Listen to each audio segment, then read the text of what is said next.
안녕하세요. 미국 수도 워싱턴에 있는 워싱턴 중앙장로교회 담임 목사 유홍열입니다. 지금 미국은 밤 9시 11분을 지나고 있습니다. 너무나 아름다운 가을날에 단풍이 물들어가고 하늘이 얼마나 높은지 우리 조국 땅에서 참 열심으로 주님의 나라를 섬기시는 우리 목회자들, 우리 존경하는 목사님들 이렇게 영상으로 만나 뵙게 되어서 너무나 반갑습니다. 여러분들 한 분 한 분을 주님의 이름으로 축복드리고, 이를 위해서 참 멋진 사역을 펼쳐가시는 수용로교회, 또 우리 이경 목사님께 진심으로 존경하고 감사를 드립니다. 저는 한국의 총신대학원에서 10년 동안 교사역을 하다가 지금 워싱턴 중앙장로교회에서 목회한 지가 9년이 되어갑니다. 너무나 행복하게 즐겁게 하나님의 나라를 함께 이루어 가고 있습니다. 참 좋은 성도님들, 제가 부족하지만 참 부족한 목사로 만들어 가 주시는 이런 교회라고 말씀드릴 수가 있습니다. 이번에 로드맵 컨퍼런스를 통해서 제 자신이 가장 많이 은혜를 입고 있는 것 같습니다. 정말 우리에게 나아가야 될 그 이정표, 우리의 이정표가 되시는 진정한 예수 그리스도, 그리고 진리의 복음, 본질적 교회 사명을 잘 깨닫게 돼서 너무나 감사를 드립니다. 이번에 미국에서는 데이비드 플랫 목사님, 그리고 엘버트 몰러 총장님, 이 시대 가장 지성과 영성으로 인도하는 귀한 두 분을 모시게 되었고, 또 이게 목사님을 통해서 정말 초등학교도 가슴에 새기는 본질적인 사명에 대해서 저도 다시 한번 가슴에 새기게 돼서 너무나 감사하는 마음이었습니다. 미국의 팬데믹은 한국에 비하면 굉장히 높은 편이죠. 지금 10명 중에 1명 이상이 코로나 감염이 된 것으로 나오고 있는 상황입니다. 그래도 참 감사한 것은 하나님의 교회가 예배할 수 있도록 허락해 주어서 예배는 지금 마음껏 하고 있는 그런 상황입니다. 어린아이들이 아직까지 백신을 맞지 않았기 때문에 아이들을 위해서 어르신들이 함께 마스크를 끼고 예배를 하고 있는 중입니다. 미국에서는 마음껏 예배하지만 그러나 이전에 비하면 참 많이 주춤한 것도 사실이고, 앞으로 코로나의 숲을 뚫고 우리가 비상해야 될 과제를 모든 교회들이 가지고 있습니다. 사람들이 요즘 말하기를 코로나 이전과 이후를 두고 BC 그리고 AC로 나눌 수 있다고들 말을 하고 있습니다. Before 코로나 그리고 After 코로나. 이제는 back to normal이라는 말이 참 쉽지 않게 들리죠. 이전처럼 노멀로 돌아가기란 굉장히 어렵고, 오히려 forward to new normal, 새로운 시대를 향해서 나아가야 될 이런 시점에 있다고 볼 수 있겠습니다. 세상 뿐이겠습니까? 우리 하나님의 교회도 단순한 과거의 회귀가 아니라 어느 때보다도 경험하지 못했던 새로운 비상의 날개를 달아야 될 이런 시점이 오늘 있다고 봅니다. 이번에 로드맵 컨퍼런스에 참석하신 여러분들께서 하나님께서 주시는 각자의 은혜를 받아서 back to normal이 아니라 forward to new normal, 새로운 노멀을 향해서 달려나가는 이런 기회가 되었으면 참 좋겠습니다. 많은 사람들이 이 코로나가 참으로 우리 교회는 위기라는 상황을 이야기를 하곤 합니다. 정말 그럴 상황은 너무나 많죠. 한국교회도 지금은 굉장히 마치 공적인 비판의 대상이 된 듯한 이런 모습을 보면서 얼마나 가슴 아픈지 모릅니다. 우리 목사님들 한번 생각해 보세요. 이런 것들이 이상한 일이 아니죠, 그죠? 초대교회 이후로 교회가 세상에 늘 칭찬만 받고 탄탄대로를 그렸던 것은 아니었습니다. 항상 어려움이 있었고 고난이 있었지만, 그러나 그 고난의 숲을 뚫고 일어난 것이 하나님의 교회였고 우리 한국교회 역사이기도 합니다. 사실 기독교 역사를 보면 고난이 교회를 무너뜨린 경우는 거의 없습니다. 사도행전의 고난만 하겠습니까? 예수님을 믿는 수많은 사람들이 사자의 밥이 되었던 그러한 시대, 믿는 것 자체가 순교의 고난의 동일시되었던 그런 상황, 그 초대교회의 어둠을 뚫고 일어난 것이 초대교회 역사 아니겠습니까? 초대교회 약 200년 동안 일어난 역사는 기독교라는 것이 0.1%도 되지 않았다가 삽시간에 로마 시대 50%를 석권한 것이 바로 기독교의 역사였습니다. 한국에도 마찬가지 아닙니까? 한국교회도 우리가 일제치하에 참 고통스러운 시간을 보내었고 6.25라는 모든 것이 잿더미가 되어가는 시대가 있었지만, 그러나 우리는 일제치하를 뚫고 6.25 한국 전쟁을 뚫고 오늘의 교회를 이루었습니다. 중요한 것은 이런 위기 앞에 우리가 어떤 자세로 대처하고 나아갈 것인가. 그냥 가만히 앉아서 자연스럽게 지나가기를 바랄 수는 없는 거죠, 그죠? 초대교회 때 수많은 사람이 생명을 걸고 복음을 전한 것처럼 중세기의 가톨릭 어둠을 뚫고 생명의 복음을 위해서 그들의 삶을 바쳤던 주님의 제자들, 종교 개혁가들이 있었던 것처럼 한국교회도 마찬가지입니다. 많은 외국의 선교사들 한국 땅에 들어와서 그들의 젊은 피를 흘렸고 그들의 자녀들을 한국 땅에 묻었습니다. 한국의 많은 목회자들, 많은 성도들 십자가 복음을 위해서 그들의 삶을 던졌기에, 이런 희생과 헌신이 있었기에 오늘의 교회를 이루게 되었습니다. 이제 코로나를 지나가는 이 초음에 우리 목회자들이 다시 한번 하나님께서 이 어둠을 뚫고 신새벽을 오게 할 내일의 역사를 위해서 함께 지혜를 모으고 나아가야 될 시점에 이렇습니다. 이번에 데이비 플랫 목사님을 통해서 12가지 성경적 비블리컬 사역에 대해서 잘 배우게 되었습니다. 또 이규 목사님을 통해서 정말 우리 교회들이 추구해야 될 본질적 사명, 교회 내뿐만 아니라 교회 안팎에서 칭송받는 하나님의 교회 시대적 사명을 설파해 주셨고, 엘머트 몰로 총장님 정말 하나님의 주옥 같은 말씀을 통해서 우리가 다시 한번 잡아야 될 본질, 교회의 사명, 십자가 복음을 잘 알려주셨습니다. 저는 오늘 코로나 시대 포스트 코로나 설교를 말하다라는 제목으로 여러분과 좀 나누려고 합니다. 모두가 다 본질을 강조하고 본질을 추구하는 이런 때에 설교도 마찬가지죠.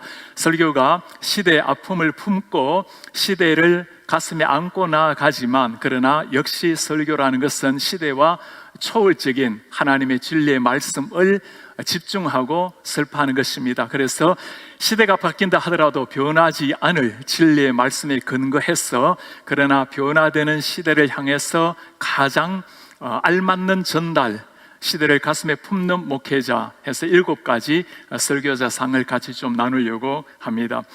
첫 번째 여러분들에게 부탁을 드리고자 하는 것은, 한편에 설교보다도 한 사람의 목회자요 설교자가 되어달라는 부탁입니다.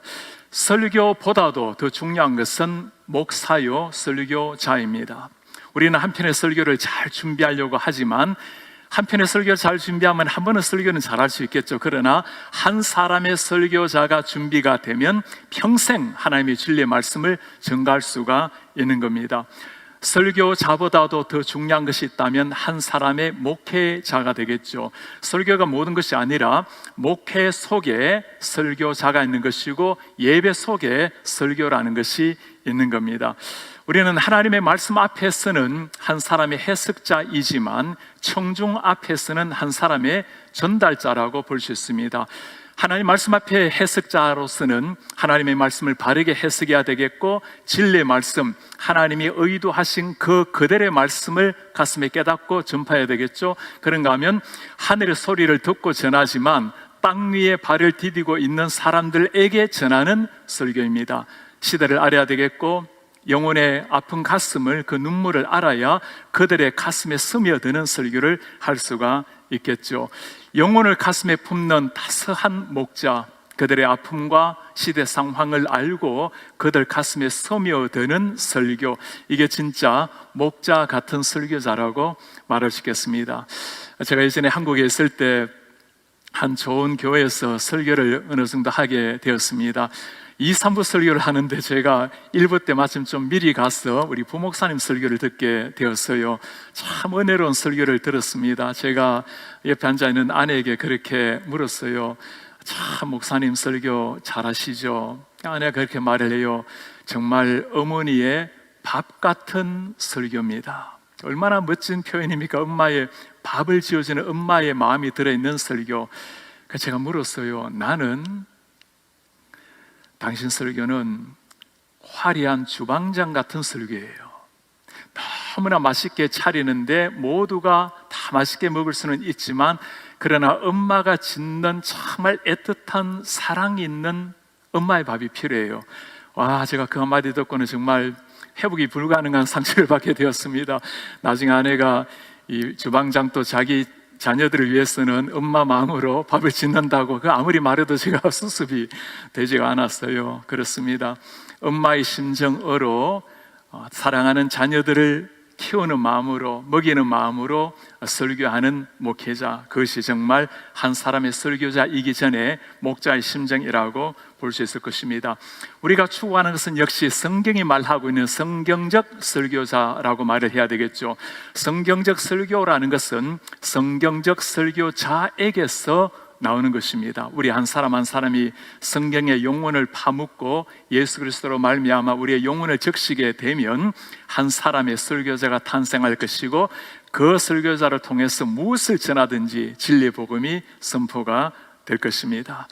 두 번째 나누고 싶은 것은 흔들리는 이 시대에 확신 있는 설교, 확신 있게 진리를 선포하는 것이 필요한 것입니다.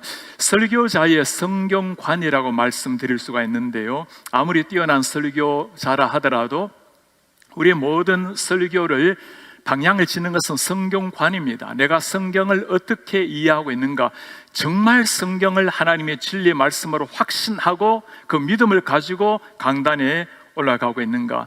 오늘날 우리 모두가 알듯이 유럽 교회, 영국 교회 참 많이 무너지고 있습니다. 프랑스 같은 경우는 전 칼뱅의 흔적이 있는 프랑스지만 개신교가 1%가 되지 않는 나라, 영국 같은 경우는 기독교 종주국이라고 알려져 있지만 지금은 정기적으로 교회를 다니는 사람이 3%가 되지 않는다고 하는 이런 상황. 영국 교회가 이렇게 무너져 가는 진단을 한 연구가 있습니다. 3가지 정도 이야기를 하는데, 가장 먼저 말하는 것이 자유주의, 하나님의 말씀을 진리로 믿지 않는 자유주의, 그 다음에 세속주의, 세상의 가치관이 사람들에게 잠식되어 들어와서 목회자의 영혼을 갉아먹는 거죠. 성도들의 마음을 이간질시키는 거죠. 세 번째가 참 가슴 아픈 이야기입니다. 목회자의 안일이 영국교회에 오늘 같은 추락을 가져왔다. 당연한 이야기 같아요. 자유주의의 물결, 하나님의 말씀을 진리의 말씀으로 믿지 않는다면 정말 생명을 바치는 헌신, 목숨 걸고 설교하는 그 결단이 어디에서 나오겠습니까? 목회자가 강단에서 진정한 진리를 전하지 못하는 이유가 있다면 무엇일까요? 아마 2가지가 될 것입니다. 하나는 우리가 전가하는 이 진리의 말씀을 정말 가슴에 믿지 못할 때, 믿지 못하는 말씀이라면 어찌 우리가 생명을 걸겠습니까? 두 번째는 내가 전해야 될 진리의 말씀이라 하더라도 어떤 환경과 상황 때문에 그 진리를 그대로 쏟아내지 못하는 것. 제가 신학교를 들어가고 첫 설교할 때 하나님 앞에 했던 결단이 이 2가지입니다. 주님, 제가 이 하나님의 진리의 말씀을 믿지 못하게 되는 상황이 온다면 강단에 서게 하지 말아 주십시오. 두 번째는, 주님, 제가 어떤 상황, 내 내적인 상황이든 외부적인 상황이든 상황 때문에 진리의 말씀을 그대로 전하지 못한다면 그때 강단을 내려오겠습니다. 오늘날 이 시대는 정말 예수 그리스도의 복음이 무너지고 절대 진리가 흔들리는 이런 시대를 맞이하고 있습니다. 여러분, 바이든 대통령 취임할 때 혹시 보신 적이 있으신가요? 미국에는 아직까지 기독교 전통이 있어서 바이든 대통령이 대통령 취임할 때 목사님이 나와서 기도를 합니다. 이번엔 실베스터 비만 목사님이 나와서 기도를 하는데, 마지막 기도문 여러분 잘 한번 들어보시기 바랍니다. In the strong name of our collective faith, 다양한 종교의 이름으로 기도합니다. 예수 그리스도의 이름이 사라지고 있는 시대. 미국에는 하원 의원, 국회 개원을 할 때 목사님을 모시고 개원 기도를 하게 되어 있습니다.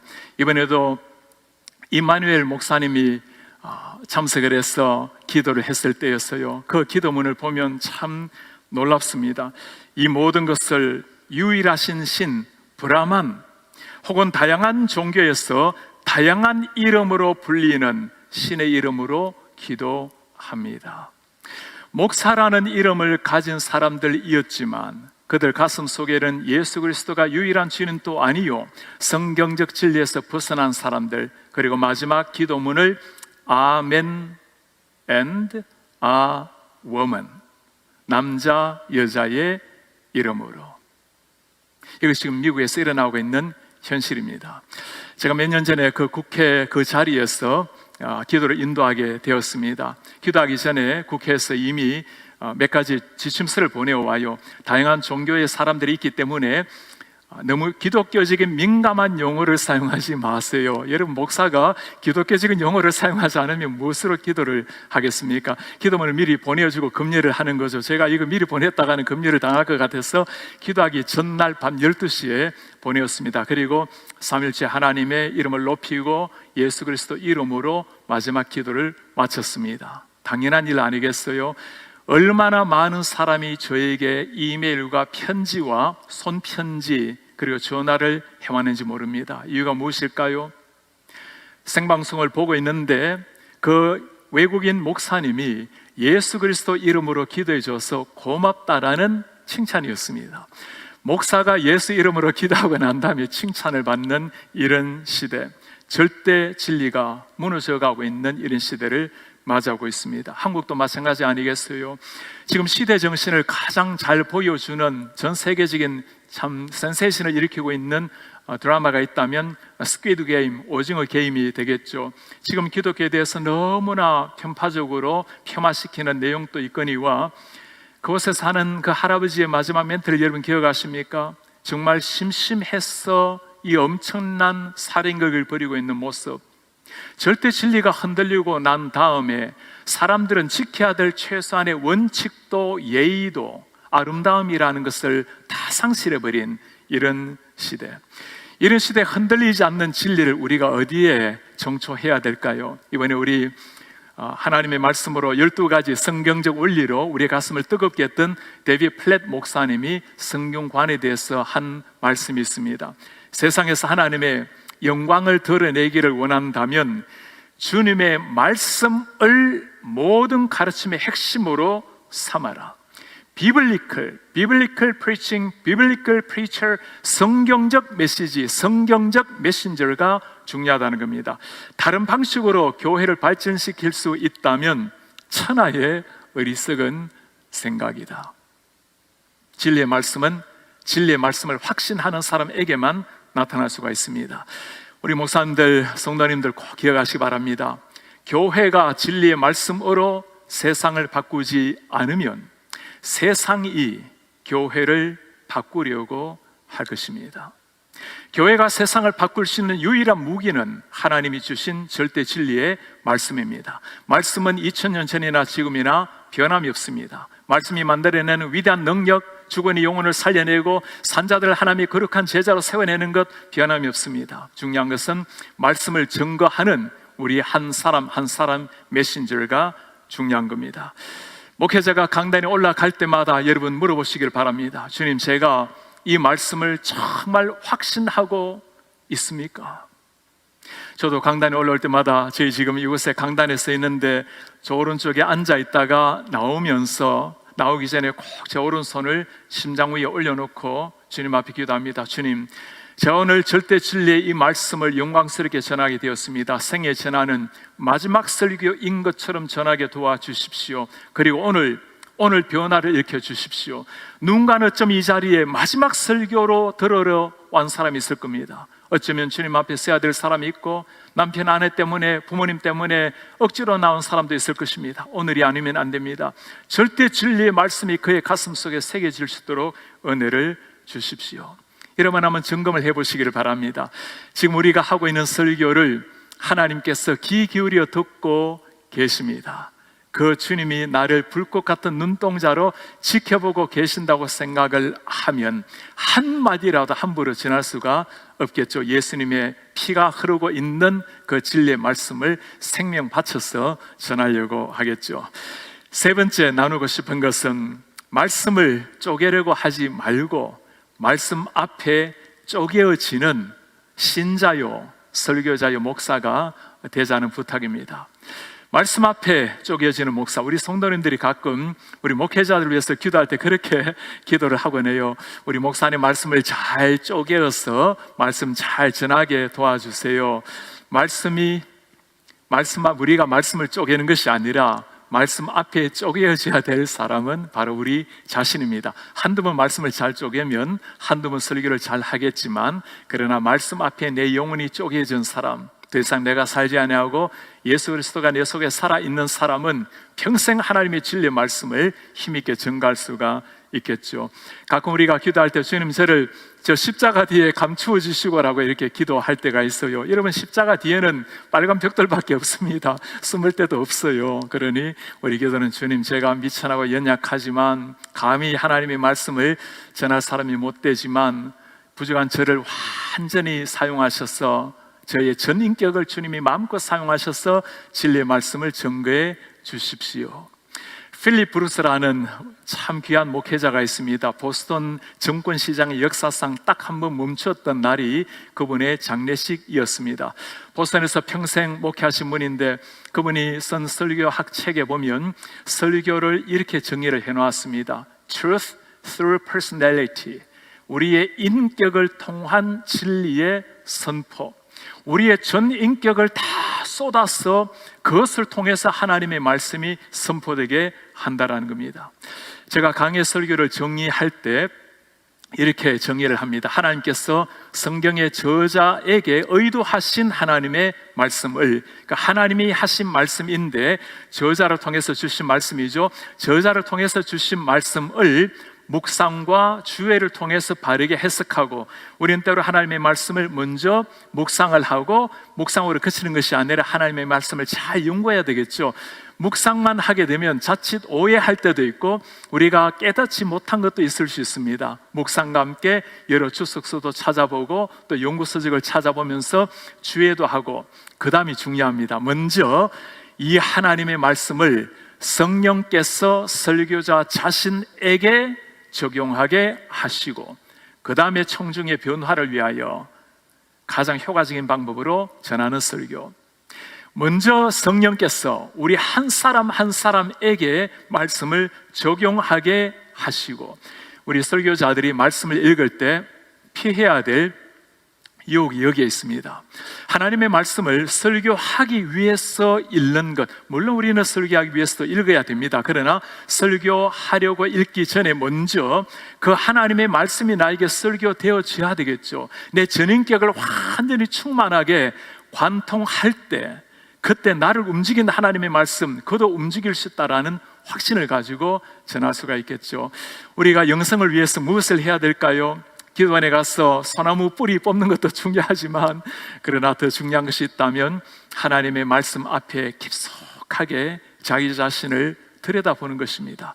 말씀이 거울이잖아요. 그 말씀 앞에서 살아 움직이시는 하나님을 만날 때 나에게 들려주시는 하나님의 생생한 음성을 듣고 그 앞에 나도 한 사람의 신앙인으로서 내 자신을 들여다보고 변화받아야 될 걸 변화받고 하나님 앞에 결단해야 될 걸 결단할 때 나를 먼저 통과하게 되면 그때 영혼의 변화를 힘있게 일으킬 수가 있겠죠. 말씀을 쪼개려고 하기 전에 먼저 내 자신이 말씀 앞에 쪼개어지는 목회자. 우리가 말씀을 대하다 보면 이런 경험들이 참 많이 있잖아요. 그 말씀을 통해서 정말 절절하게 다가오시는 하나님의 사랑을 만나는 것. 제가 요한복음 21장을 설교하다가 우리가 잘 아는 본문이잖아요. 베드로가 도망가서 물고기 잡을 때 예수님 찾아오셨습니다. 153마리 물고기 잡았으나 그물이 찢어지지 않더라. 예수님이란 말씀을 듣고 베드로가 바다 안으로 뛰어듭니다. 그분이 예수님이셨어요. 예수님 곁에 뭐가 있었습니까? 베드로는 지금 예수님을 부인하고 심지어 저주까지 했고 보라신 주님을 만났지만 먹고 사는 문제 때문에 다시 도망왔는데 사명을 다 잃어버렸는데 예수님께서 나를 무엇이라고 책망하실까? 그 예수님 곁에 보니까 숯불이 타삭하게 피어나고 있어요. 예수님께서 지친 베드로, 추위에 뜬 베드로, 그를 위해서 조반을 준비해 놓은 것입니다. 예수님 뭐라고 말씀하시죠? 베드로에 와서 밥 먹자. 그 숯불을 보면서 베드로 마음속에 뭐가 스쳐갔을까요? 내가 숯불 곁에서 세 번이나 예수님을 부인했는데, 그 숯불을 보는 순간 가슴 터지는 베드로의 심정, 와서 조반을 먹자. 그 예수님의 사랑에, 그 사랑이 베드로를 사도행전의 위대한 제자로 만들어낸 겁니다. 우리가 성경 읽으면 제일 처음에 나오는 게 뭐죠? 태초에 하나님이 천지를 창조하셨느니라. 태초에 하나님이 천지를 창조했다. 우리 설교할 때 태초가 몇 년인 거 연구하는 거 물론 중요합니다. 샤마임 베하 아렛, 저 하늘과 저 땅을 연구하는 거 중요하죠. 바라, 창조하다는 거 다 중요합니다. 그러나 여러분, 태초에 하나님이 천지를 창조하시는데 우리가 저 태양빛 10초도 감히 눈을 뜨고 볼 수 없는 태양을 만드시고 저 광활한 수억 년을 가도 갈 수 없는 우주, 광활한 우주를 만드신 분이 하나님이신데 그 하나님이 나를 만드셨구나, 천지를 만드셨구나. 그 1장 1절만 읽어도 가슴 벅차며 2장을 넘어갈 수 없는 1장 1절을 읽고 나면 그 말씀 앞에 무릎을 꿇어야 되는, 이게 설교 준비입니다. 나를 관통해야 그 감격을 가지고 청중에게 쏟아 놓을 수가 있겠죠. 이번 주부터 꼭 그렇게 기도하면서 준비하면 좋겠습니다. 주님, 오늘 이 진리의 말씀이 제 심장에 먼저 새겨지게 도와주십시오. 저희의 전인격을 관통해서 우리 성도들에게 다가갈 수 있도록 은혜를 도와여 주십시오. 네 번째 함께 나누고자 하는 것은 설교자는 태양이 아니라는 겁니다. 태양을 반사하는 달이 되어 주십시오. 태양과 달의 차이가 무엇일까요? 태양은 빛을 드러내는 겁니다. 달은 태양의 빛을 받아야 반사할 수 있는 것이죠. 우리는 태양이 아닙니다. 태양은 하나님의 말씀이죠. 하나님의 말씀을 그대로 받아서, 말씀을 주시는 대로 받아서 그대로 전파하는, 반사하는 달의 역할을 해야 될 사람입니다. 중요한 것은 우리가 빛을 내려고 할 것이 아니라 빛 대신 하나님, 태양의 빛을 가득하게 받는 겁니다. 여러분, 달이 할 수 있는 일이 무엇일까요? 구름 하나 없는 달처럼 깨끗하게 되어서 하나님의 빛을 그대로 드러내는 것. 그래서 우리 장로교의 기초를 할 수 있는 요한 칼빈이 한 말이 있습니다. 설교자는 하나님의 말씀의 대언자다. 하나님께서 지금 이 땅에 계신다면 하나님이 하실 말씀을 대신 전하는 사람, 하나님의 입이 되어서, 가슴이 되어서 전하는 사람인데 어찌 함부로 자기 말을 할 수 있겠어요? 달의 모습이 아니라 태양의 모습을 그대로 드러내는 것. 이것은 신학적으로 말하면 해석학, hermeneutic에 해당된다 볼 수 있습니다. 해석학이라는 게 어떤 것이냐 하면 어떤 눈을 가지고 본문을 해석해 들어갈 것인가. 해석학에 대한 책 수천 권이 있지만 그걸 다 모아서 약한기에 꽉 짜면 세 가지 단어가 등장을 합니다. 하나는 저자라는 단어고, 그 다음에 본문이라는 단어, 독자라는 단어입니다. 이 세 가지를 가지고 해석하기 서로 싸워요. 저자가 중심인가? 본문이 중심인가? 독자가 중심인가? 이제는 당연히 저자 중심의 해석학을 존중히 여겼습니다. 중요한 것은 그가 무엇이라고 말하는가를 들어야 되겠죠. 그러다가 점점 1930년이 되면서 여러분들이 잘 아시는 황무지, The Wasteland를 쓴 T.S. 엘리엇, 그의 스승 에즈라 파운더, 이런 사람들이 나오면서 New Criticism, 신비평이라는 게 나왔어요. 그때부터는 저자는 죽었으니까 저자 말 하지 말고 본문만 가지고 이야기하자. 성경적으로 보면 어떻게 될까요? 아니, 지금 이미 죽고 사라진 저자들인데 왜 자꾸 저자 이야기를 하려고 하느냐? 하나님은 보이지도 않는데 성령 같은 거 이야기하지 말고 우리가 가지고 있는 것은 성경 텍스트밖에 없으니까 텍스트만 가지고 이야기하자. 굉장히 그럴듯한 말입니다. 그죠? 이렇게 한번 예를 들어볼까요? 엄마가 너무나 화가 났어요. 아이에게. 야, 그냥 아예 집을 나가.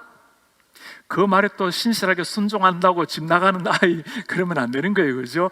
텍스트만을 볼 것이 아니라 그 텍스트를 말하고 있는 사람의 눈빛, 정말 하나님이 이것을 통해서 무엇을 말하려고 하는가?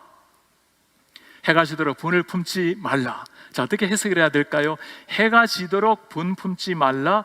해가 지는 것이 몇 시인가? 6시인가? 7시인가? 아니면 해가 저 수평선을 지나갈 땐가? 어둠이 내릴 땐가? 그게 중요한 게 아닌 거죠. 그죠? 하나님의 마음을 알아야 되겠죠. 해가 지도록 분 품지 말라. 우리에게 주어진 시간은 오늘 하루밖에 없다라는 것. 하나님께서 우리를 용서하셨기에 용서받지 못할 죄인이 없다라는 것. 하나님의 말씀을 바르게 깨달아서 그 말씀 그대로 전가하는 것. 이게 대언자의 사명입니다. 여러분들 아마 이름을 들어보셨을 헤돌 로빈슨 교수님이 계시죠. 금세기에 가장 뛰어난 강해 설교 책도 쓰시고, 또 실제로 당신께서 미국의 가장 뛰어난 10대 설교자 중에 한 분이기도 했습니다. 교수님이 쓰신 책이 1980년에 나온 게 Biblical Preaching이라는 책입니다. 한국말로 강해 설교라고 번역이 되어 있죠. 그 책에 보면 강해 설교를 이렇게 정의를 해놓았습니다. Biblical Preaching is a communication of a biblical concept. 그 비블리컬 프리칭은, 성경적 설교는 비블리컬 컨셉트, 성경에서 말하고자 하는 그 주제를 찾아서 커뮤니케이션 하는 거다, 전달하는 거다, 그렇게 늘 가르쳐 주셨는데 2005년도에 한국의 두란노의 부탁으로 제가 교수님을 한국으로 초청을 하고 교수님께서 강의를 하시고 제가 통역을 한 적이 있었습니다. 2,600명 되는 많은 우리 목회자들이 모이셨어요. 그때 교수님께서 이 주제 강의 설교 정리를 약간 달리 하시더라고요. Biblical preaching is a proclamation of biblical concept. 예전에는 커뮤니케이션을 프로클레이션으로 바꾸신 거예요. 성경의 주제를 선포하는 것이다. 그래서 제가 교수님께 물었습니다. 교수님, 이전의 책에는 커뮤니케이션이라 적었는데 어떻게 프로클레이션으로 프로클레임 하는 것, 선포로 바꾸었습니까? 노 교수님의 답변이셨어요. 오랜 세월 하나님의 말씀을 전가하다 보니까 하나님의 말씀을 잘 전달하는 것은 필요한 일이지만 결국에 하나님의 말씀은 진리의 말씀을 권위 있게 선포하는 겁니다. 마치 그 옛날 구약의 선지자들이 하나님의 말씀을 받아서 Thus says the Lord, 하나님께서 하신 말씀입니다, 이것이 진리의 말씀입니다, 선포한 것처럼 선포하는 일입니다. 오늘날 이 시대는 특별히 설교하기나 우리 커뮤니케이션 하기 다 마찬가지입니다만은 진리의 말씀을 선포한다라고 말하면 굉장히 불편한 시대가 되었어요. 진리 자체도 무너지는 시대가 되었지만 선포라는 말에 대해서 많은 사람들은 불편해합니다. 아니 무슨 진리가 있으며 왜 우리에게 이래라 저래라 말을 하는가?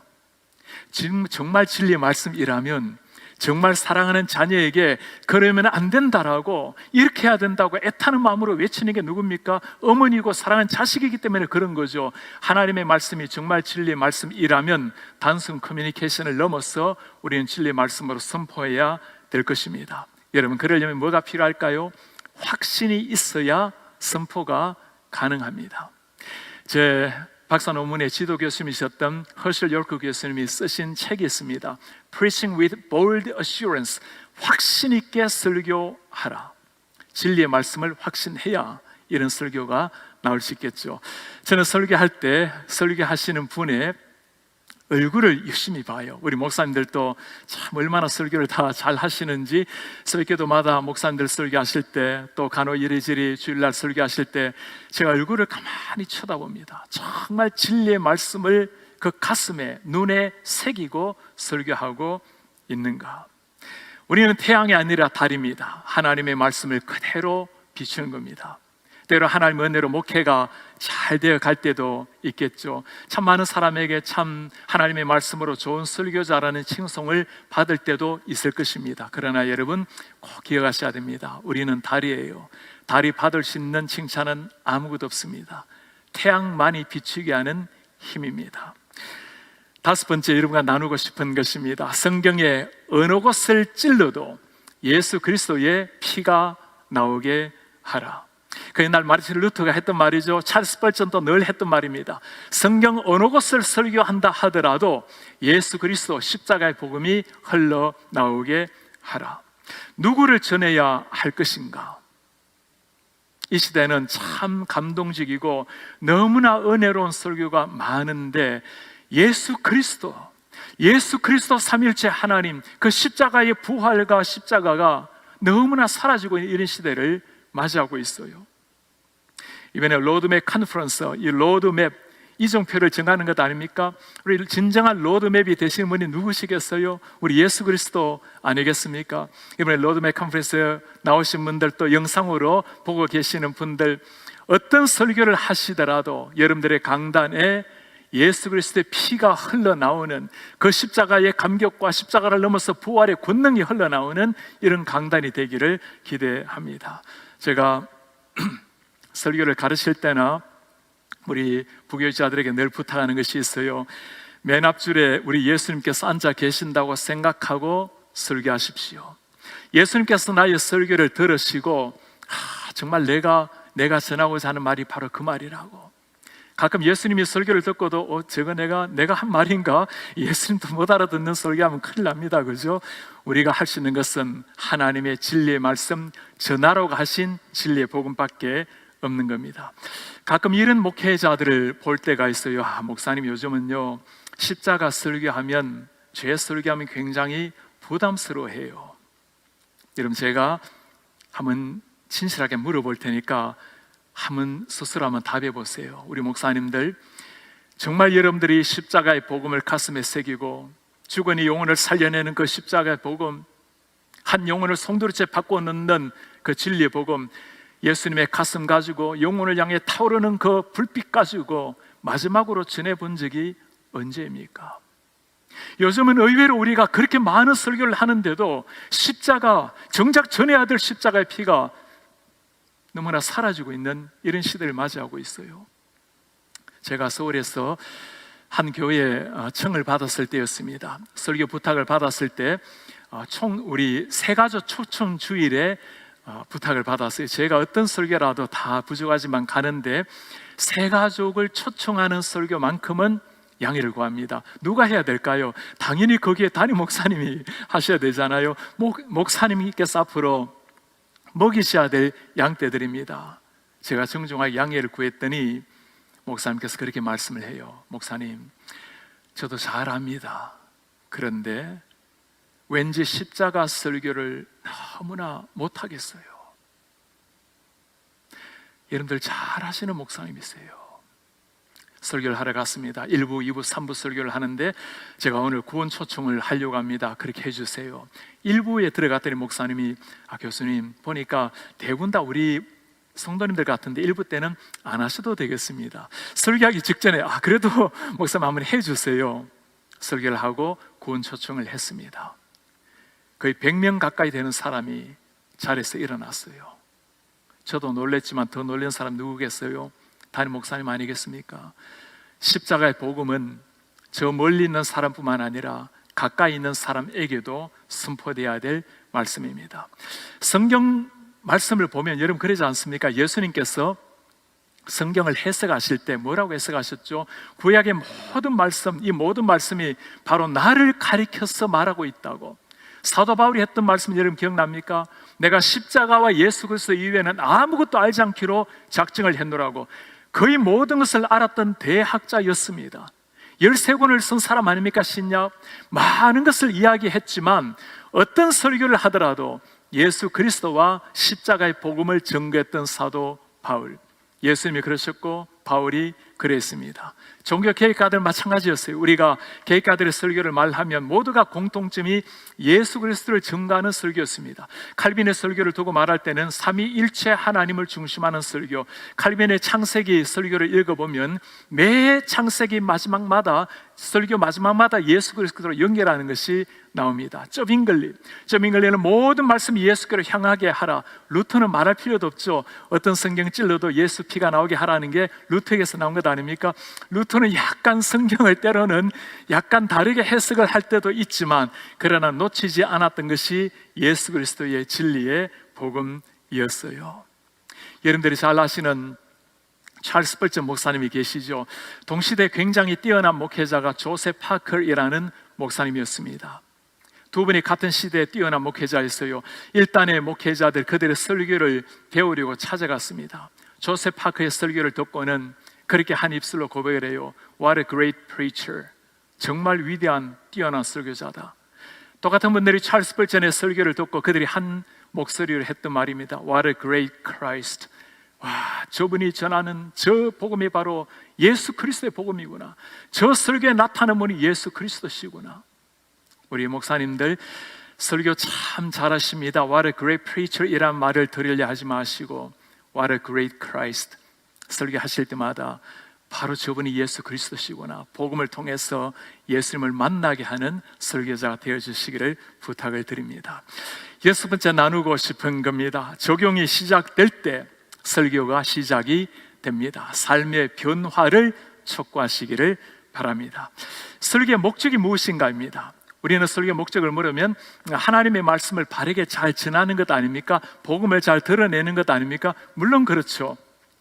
하나님의 말씀을 바르게 증거해야 되지만 왜 증거합니까? 왜 복음을 드러내야 되죠? 이유는 간단합니다. 믿지 않는 자들, 불신자들은 이 말씀으로 말미암아 예수님을 만나야 되고 구원을 얻게 만들어야 되고 구원 얻은 사람들은 하나님의 자녀로, 하나님의 제자로 거룩한 삶으로 변화를 받아야 되겠죠. 그래서 설교의 목적은 크게 두 가지라 볼 수 있습니다. 하나는 하나님의 말씀으로 믿지 않은 자가 믿도록 만들고, 다른 하나는 믿는 사람은 거룩한 삶, 성화에 더욱더 도전을 받게 만드는 것. 그것이 바로 성경의 기록의 목적입니다. 성경 기록의 목적이 구원을 주시는 하나님의 말씀, 그리고 우리의 삶을 경건하게 만들어내는 하나님의 말씀. 설교의 목적도 마찬가지라는 거죠. 좋은 설교라는 것은 어떤 설교일까요? 하나님의 말씀이 바르게 선포되는 것은 출발입니다. 예배당문을 나서면서 오늘 설교를 가슴에 새기고 변화가 일어나는 사람, 부모님 공경하라 설교를 했어요. 예배당문을 나서면서 무슨 변화가 일어나야 될까요? 기독교의 진리는 이러하구나, 부모님을 공경해야 되겠구나, 구체적인 액션, 실천이 나와야 되겠죠. 멀리 떨어져 계신다면 좀 더 자주 전화도 드리고 찾아뵙고 용돈도 높여드리고 부모님을 공경하게 대하는 것, 아내 남편들을 사랑하라, 자녀들을 하나님의 말씀으로 양육하라. 아무리 주옥 같은 하나님의 말씀을 듣는다 할지라도 가장 좋은 설교는 예배당 문을 나서면서부터 삶의 변화가 일어나는 겁니다.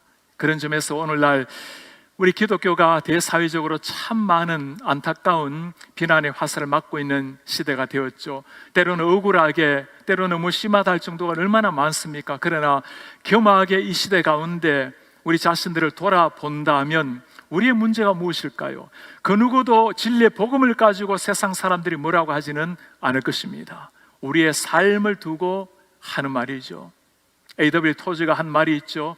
가장 최고의 번역은 우리 삶이다. 삶으로 보여주는 성경 말씀이다. 우리의 삶에 적용이 일어나고 삶의 변화가 일어난다면 아마 이 팬데믹을 뚫고 한국계 놀라운 비상 역사가 일어나게 될 것입니다. 진리의 복음을 바르게 세울 뿐만 아니라 예수 그리스도의 십자가 복음을 회복할 뿐만 아니라 삶의 변화를 일으켜내어서 진정한 조국교회의 부흥을, 비상을 먼저 선도하는 이런 우리 로드맥 컨퍼런스 나오신 여러분들 되기를 기대합니다. 요한 칼빈도, 사도 바울도, 종교개혁가들도 다 마찬가지였어요. 여러분, 사도 바울의 설교가 어땠죠? 앞에 보면 주로 신학에 대한 것들, 교리에 대한 것이 나오고 후반부로 넘어가게 되면 적용, 삶에 대한 윤리가 나옵니다. 그러므로 너희 몸을 하나님이 기뻐하시는 산제사로 드리라. 로마서에서 하신 말씀이죠. 에베소서 1, 2, 3장의 신학적인 걸 말씀하고 4장으로 넘어가게 되면 그러므로 이제 부르심에 합당한 삶으로 여러분들의 삶을 드리라. 남편은 아내를 사랑하고 아내는 남편에게 순종하고 부모님은 자녀들 하나님의 말씀으로 가르치고 자녀들은 부모님을 복종하는. 그러므로 다음에 나오는 설교, 에베소서든 로마서도 마찬가지입니다. 여러 편으로 되어 있지만 실제는 한 권의 성경책이잖아요. 그 말씀은 1장부터 4장까지 또는 6장까지 12장, 16장까지 한꺼번에 다 읽으라는 말씀입니다. 반드시 모든 말씀에는 하나님의 진리의 말씀에 대한 선포와 적용이 어울려져 나와야 된다는 말씀이죠. 오늘날 이 시대 설교학을 보면 문제가 적용하지 말자, 자꾸 이렇게 하라 저렇게 하라 말하지 마라, 그것을 강조하는 시대가 되었어요. 왜 그럴까요, 여러분?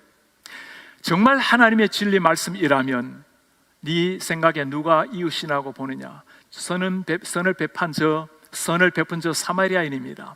가서 너도 이와 같이 하라. 바울이 말한 것처럼 그러므로 이후에 명확한 말씀이 선포가 돼야 되겠죠. 성경관이 무너지게 되면 적용을 희미하게 하거나 하지 말라가 등장을 하게 됩니다. 정말 하나님의 말씀을 믿는 사람이라면 진리 말씀을 그대로 드러낼 뿐만 아니라 강력한 적용이 돼야 되겠죠. 그래서 하나님의 말씀을 듣고 난 다음에 청중의 가슴에 So what? 그럼 어떻게 해야 될까요? 그때 하나님께서 원하시는 말씀을 그의 가슴에 심어줘야 되는 겁니다. 마지막 7번째입니다. 영혼의 변화는 성령의 역사입니다. 기도하면서 최선을 다해야 할 것입니다.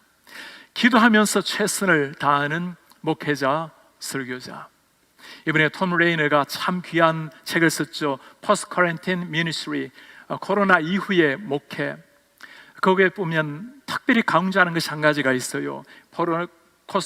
포스트 코로나 시대에는 하나님의 말씀을 바르게 전할 뿐만 아니라 하나님 앞에 무릎 꿇는 기도가 더 강해져야 합니다. 한 차원 더 높은 기도가 필수라는 말을 하고 있습니다. 사도행전의 역사의 비결이 무엇이죠? 예수님의 제자들, 사복음서의 제자와 사도행전의 제자의 차이가 무엇입니까? 똑같이 예수님을 만났어요. 때로는 복음을 전했어요. 기도했습니다. 근본적인 변화는 기도했을 때, 성령이 임했을 때 나타난 역사였어요. 그들이 하나님 앞에 무릎을 꿇었을 때 하나님께서 이루신 역사가 사도행전의 역사였습니다. 우리가 최선을 다하는 것은 중요하죠. 최선을 다하면 최선의 열매는 맺을 것입니다. 그러나 주님 앞에 무릎을 꿇으면 우리의 역량을 뛰어넘는 하나님의 위대한 기적의 역사가 우리를 통해서 나타나게 될 것입니다. 저는 이를 두고 기독교를 기도교라고 말씀을 드리고 싶어요. 우리 목사님들 같이 한번 해볼까요? 기독교는 기도교다. 기독교는 기도교다. 빌리 그레함이 전 세계 모든 나라에 다 복음을 전하신 분 아닙니까? 목사님께서 3가지 새벽을 깨운 나라에 대해서 하신 말씀이 있어요. 캐나다, 일본, 한국. 캐나다는 새소리가 새벽을 깨웠습니다. 자연의 아름다운 나라. 일본은 돌아가는 공장 기계가 새벽을 깨웠습니다. 경제가 발전된 나라. 한국은 뭘까요? 새벽 종소리가 새벽을 깨웠습니다. 그리고 미래는 기도하는 한국 민족에 열리게 될 것입니다. 그렇습니다. 우리 한국 민족이 모든 것이 다 열악했지만 한 가지 확실한 것이 있었죠. 하나님 앞에 새벽을 깨워서 기도하신 분들, 밤이 맞도록 기도하신 분들, 차가운 겨울날 마룻바닥을 눈물로 적셨던 분들이 우리 기도 용사, 장로님들, 군사님들, 목회자들 아니었습니까? 기도의 능력이라는 책 여러분 다 아시잖아요. 이엠 바운즈가 기도를 가지고 우리 설교자들에게 하신 말씀이 있어요. 기도하지 않는 설교자는 생명이 아니라 사망을 만들어낸다. 기도하지 않는 설교자는 생명이 아니라 사망을 만들어낸다. 워싱턴 중앙장로교회 제가 승리하는 교회는 참 좋은 교회입니다. 이 땅의 모든 교회가 하나님의 은혜로 좋은 교회이지만 정말 이런 교회가 있을까 싶을 정도로 참 성도님들 신실하고 리더십들 하나님 앞에 서 있는 참 좋은 교회세요. 미국에 있는 수십만의 교회 중에 5만 3천 교회를 연구해서 그 가운데 어려움을 뚫고 성장한 가장 좋은 건강한 교회 13개 중에 하나로 뽑힌 교회입니다. 영어로는 Breakout Church라고 한국말로도 번역이 된 책으로 나와 있습니다. 좋은 교회에서 위대한 교회로. 모든 것이 하나님의 은혜이지만 이런 교회를 이루게 된 배경에는 우리 이원상 목사님이 계십니다. 이제 주님 품 안에 안 계셨어요. 목사님의 삶에서 제가 모든 것을 다 배우고자 했지만 특별히 배우려고 했던 것이 기도의 삶이었습니다. 목사님께서 돌아가시기 전에 제가 물었습니다. 목사님, 늘 그렇게 기도하시는데 무엇을 위해서 그렇게 기도하십니까? 목사님은 매주 수요일 금식으로 기도하셨습니다. 매달 1, 2, 3일 사흘을 금식으로 기도를 하셨어요. 매달 7일 기도를 하신 겁니다. 목사님이 2가지는 꼭 기도한다고 말씀을 해요. 하나님, 당신의 영광을 보게 해 주십시오.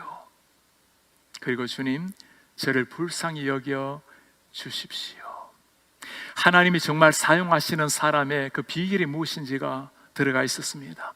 사람들은 그분을 보고 예수님 닮은, 정말 주님 예수님 같은 분이라고 그렇게 칭송하는데 당신은 주님, 내가 주의 영광을 보아야 말씀을 전하겠습니다. 주님, 저를 불쌍히만 여겨 주십시오. 하나님 앞에 무릎을 꿇었을 때 하나님께서 그를 통해서 놀라운 역사를 이루신 것입니다. 여러분 강단에 올라갈 때마다 한번 주님 앞에 기도해 보시기 바랍니다. 주님, 오늘 설교가 제 인생의 마지막 설교입니다. 저에게도 마지막일 수 있고 오늘 이 자리에 누군가가 앉아있는 분 중에 마지막일 수도 있습니다.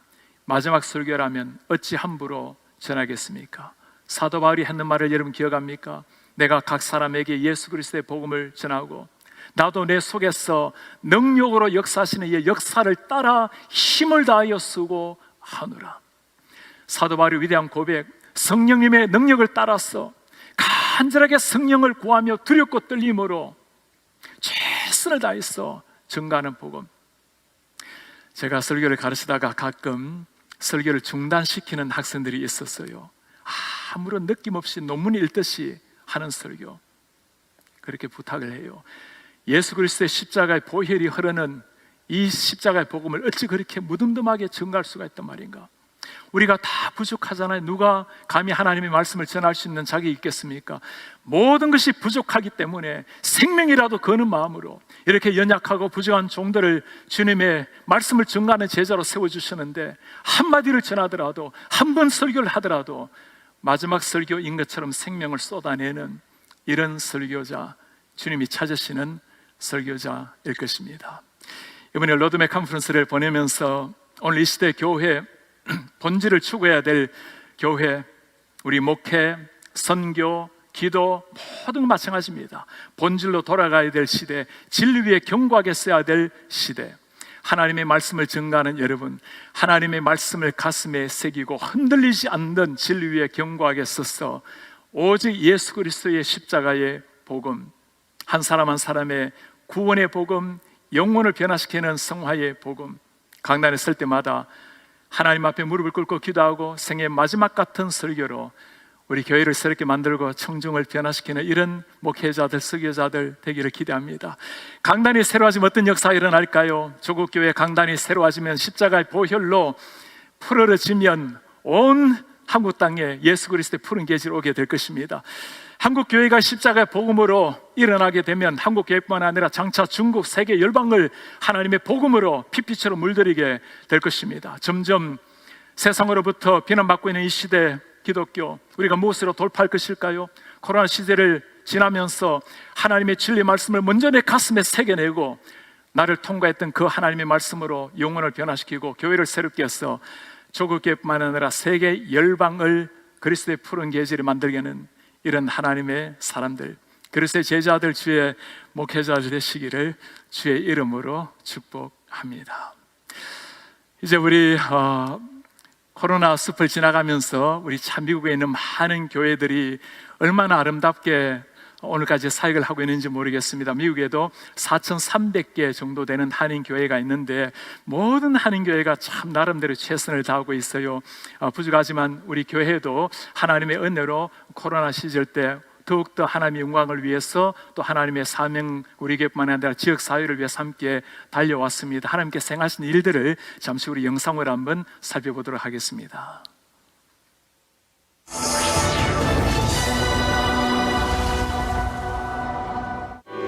힘차게 2020년을 열고 역동적으로 나아가던 중 코로나 바이러스가 창궐하여 전 세계가 어려움을 겪게 되었고, 미국은 국가적 위기 상황을 선포했으며 교회도 3월 15일부터 온라인 예배로 전환하게 되었습니다. 많은 성도님들에게도 오늘은 가장 아픈 주일로 기억이 될 것입니다. 교회는 평상시에도 진행해오고 있었던 예배 실시간 생방송을 통해 성도님들이 각 가정에서 불편함 없이 예배를 드리실 수 있도록 하였고, 다음 세대 예배도 영상으로 은혜롭게 준비하여 자녀들이 가정에서 예배 드릴 수 있도록 하였습니다. 교회는 처음 겪는 팬데믹을 즉각적으로 그리고 최선을 다해 대응하며 온 성도가 함께 예배와 기도의 자리를 지키며 함께 나아갔습니다. 4월 27일부터 시작된 KCPC 라이프 방송은 월요일에는 류흥열 목사가 전하는 교회 이야기와 영적 나눔, 화요일과 목요일에는 다양한 강의, 보고 싶은 분들과의 온라인 만남, 목회자 및 선교사 소개 등 은혜롭고 유익한 내용을 유튜브로 방송하고 있습니다. 코로나도 못 막아, 그것도 못 막아. 또한 KCPC 갓탤런트, 가족 성탄 찬양의 밤 등 많은 성도님 가정의 참여는 모두에게 큰 기쁨이 되었고, KCPC 커넥트 순서를 통해 상담 강의, 성경 통독, 큐티, 책 나눔 등의 유익한 시간이 되었습니다. 코로나의 두려움과 가정에서 행동이 자유롭지 못한 시간 속에서 교회는 지금 가장 중요한 것이 무엇인지를 놓고 기도하며 온 성도가 하나님의 말씀 앞에 집중하고 그 은혜를 받기 위하여 성경 필사 프로젝트를 시작하였습니다. 4월 22일부터 5월 31일까지 총 40일 동안 2,340여 명의 성도님들이 참여하여 16,714장의 성경을 필사하였고, 필사한 성경은 총 14권으로 만들어져 현재 이원상 도서관에 비치되어 있습니다. 성경 필사 프로젝트를 통해서 온 교회의 1, 2, 3세대가 말씀으로 하나 되었고, 그렇게 만들어진 성경은 다음 세대에 물려줄 훌륭한 신앙의 유산이 되었습니다. 특별히 2020년 봄, 여름에는 모든 훈련, 예배, 교제가 온라인으로 왕성하게 진행되었습니다. 예배, 중보기도 사역, 순모임과 새가족 온라인 등록 및 훈련,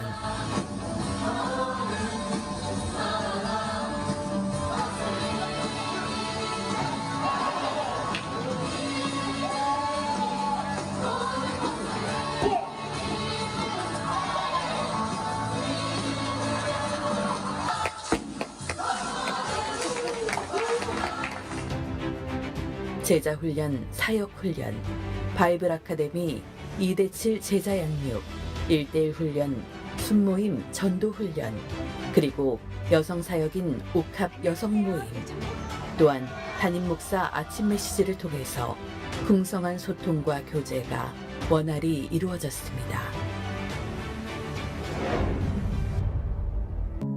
6월 28일 현장 예배를 다시 시작하게 되었습니다. 예배 참석을 위해서 교회 홈페이지를 통해 신청한 후에 교회에서 자가진단서 제출 및 온도 확인, 그리고 마스크 착용 후 예배 참석을 하게 되었고, 그동안 온라인으로만 드려왔던 예배를 드디어 다시 현장에서 시작하게 되었습니다. 2020년 8월 KCPC의 한 달은 매우 특별했습니다. 한여름밤에 특별한 영적 은혜와 추억을 쌓았던 시간으로 매주 금요일 저녁에 교회 주차장에 드라이브인으로 모여서 온 가족이 함께 차량 안에서 예배했습니다.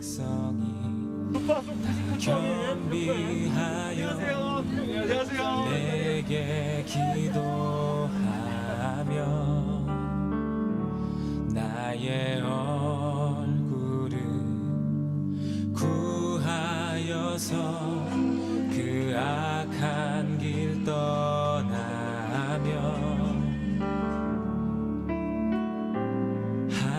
하늘에서 듣고. 그러나 전쟁이 하나님께 속했다는 걸 아는 사람은 달라요. But those who know that the battle is the Lord's is 아무것도 different. 하지 않는 것이 아니죠. It's not that we're not doing anything. 기도한다라는 것, That we are praying. 전쟁 앞에 기도한다라는 것, Pray in front of before the Lord. 가장 위대한 일을 하는 It 겁니다. is the most.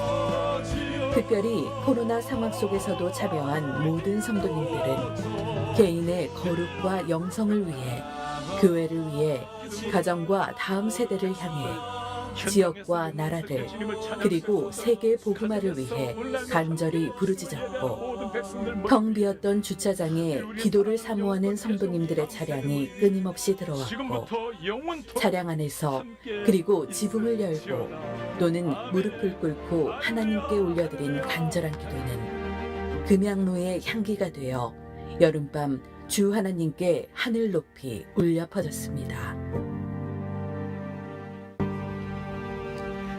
5월부터 약 한 달 반 동안 12명의 목회자들이 작년 2,700여 가정을 문 앞으로 방문하여 기도 제목을 나누고 함께 기도하는 문고리 신방을 진행했습니다. 이번 문고리 신방을 통해서 목회자들은 성도님들 한 분 한 분이 얼마나 귀한 주님의 영혼인지 느끼는 시간이 되었을 뿐 아니라 성도님들을 만나고 위로하고 기도하고 성도의 교제를 나누며 주 예수님 안에 한 가족됨을 다시 한번 깨닫는 시간이 되었습니다.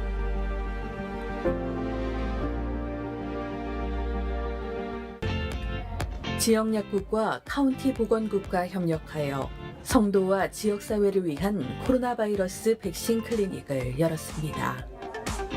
3월 26일 1차 접종 첫날을 맞이해 5월 22일 2차 접종 마지막 날까지 1, 2차 총 20회의 무료 접종 클리닉을 통해서 약 3,000명에게 총 6,000회의 접종을 마치게 되었습니다.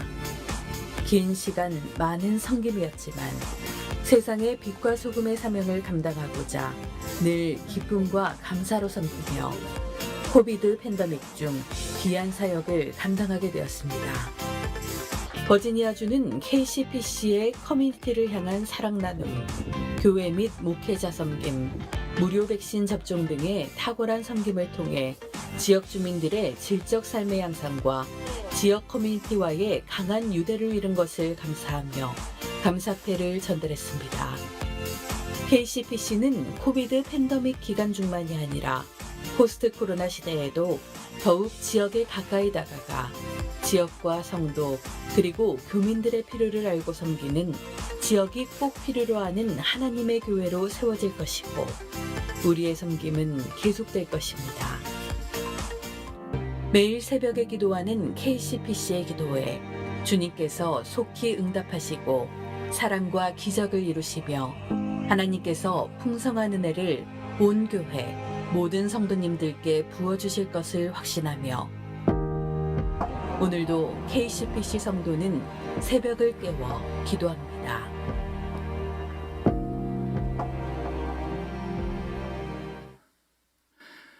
미국 교회는 한국 교회 연장이라고 볼 수 있습니다. 이민 교회는 한국 교회가 성장하고 주님 앞에 비상할 때 우리도 함께 일어나고 비상을 하게 되어 있습니다. 우리 목회자들 분께 꼭 그렇게 부탁을 드리고 싶습니다.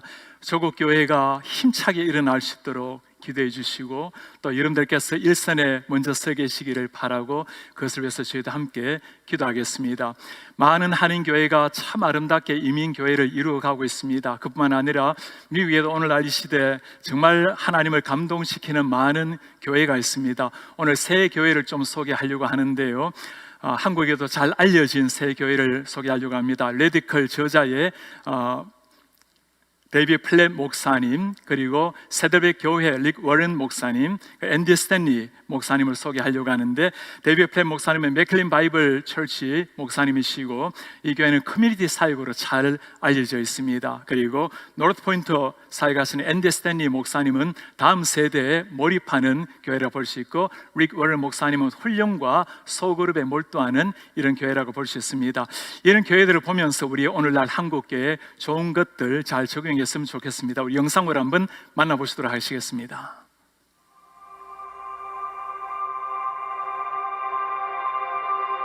Throughout the history of the Church of Jesus Christ, we are a people who run toward need, not away from it.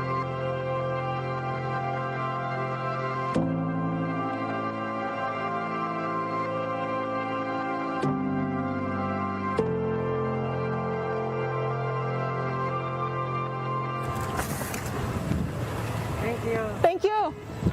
Have a blessed day. All right. Okay. Can I pray for you all? All right, cool. Anything specific? So, Lord, I pray you will give her your peace and your joy today.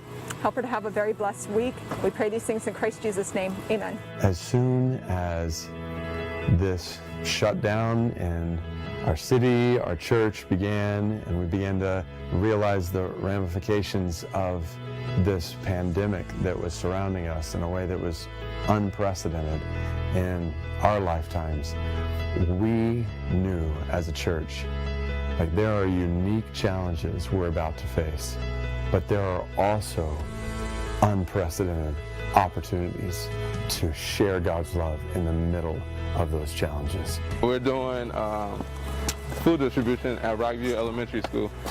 We do 400 boxes of groceries, so today we have two. One here at Rockview, one at Summit Hall, and Summit Hall is just as busy as us.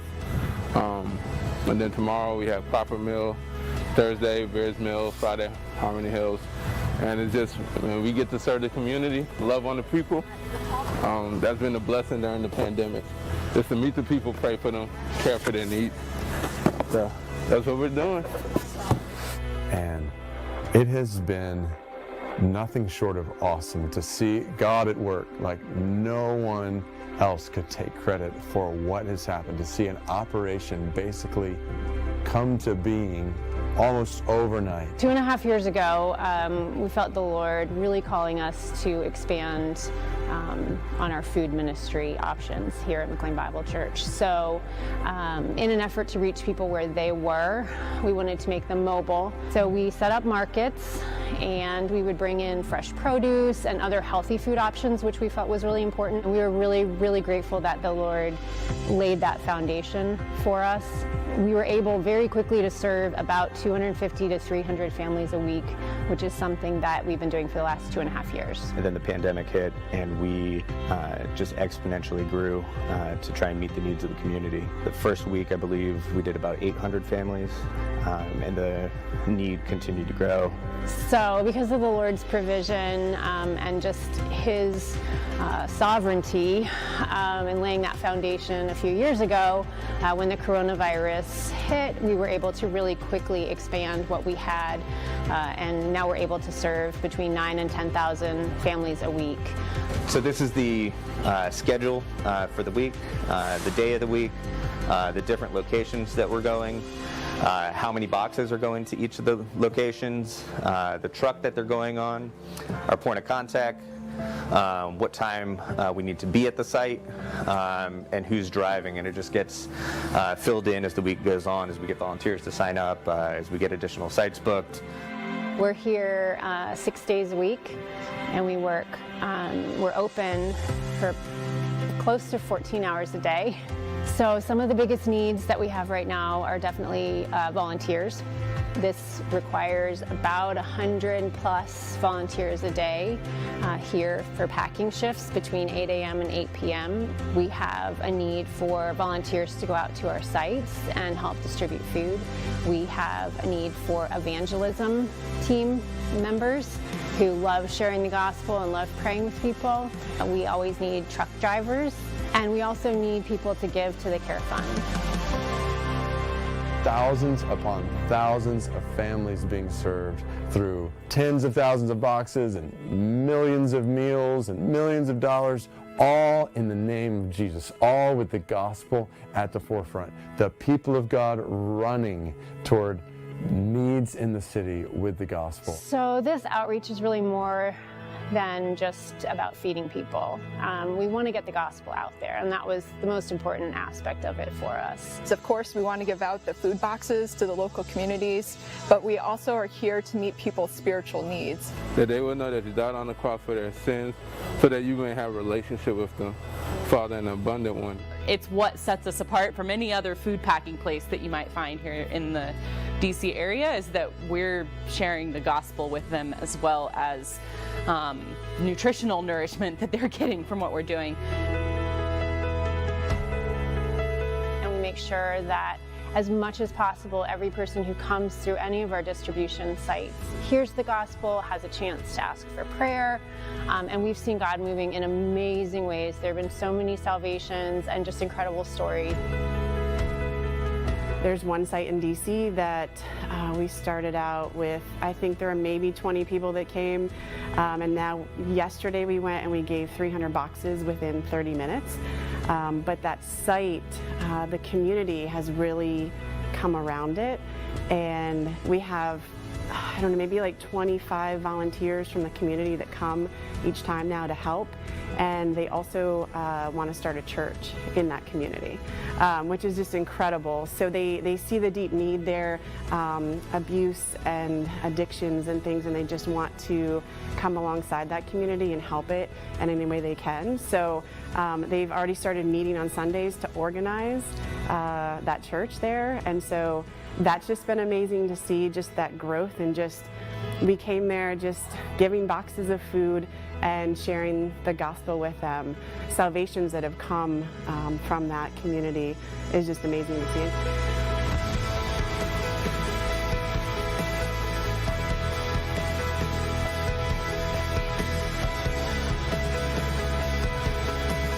I'm so thankful for God's grace in this church, the way the brothers and sisters who make up our church family have run not away from need, but toward need in the middle of a pandemic, who have seen the challenges and said, we want to meet needs in the name of Jesus in ways that people have come to know Christ.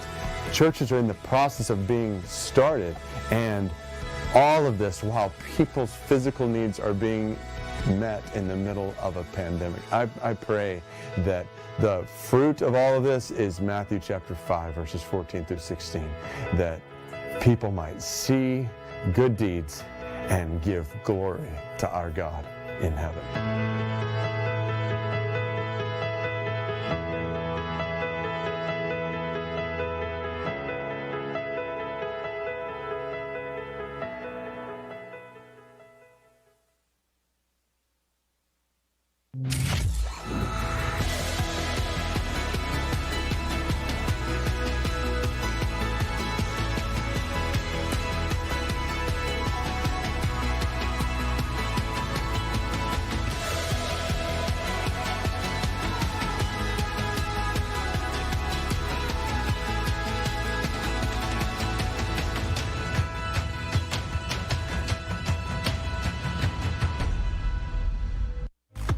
The North Point journey begins for me back when I was in student ministry. I did student ministry for 10 years with high school students. And one of the things that I experienced that probably every student minister experiences is that moment when adults come up after your student event and they say something like, wow, I wish church was this much fun, or I wish church was this enjoyable, or I wish I learned this much at church. And I think that planted a seed in me and in our team. And we began to ask the question, what would it be like to create big church, that is church for adults, that was as engaging as student ministry?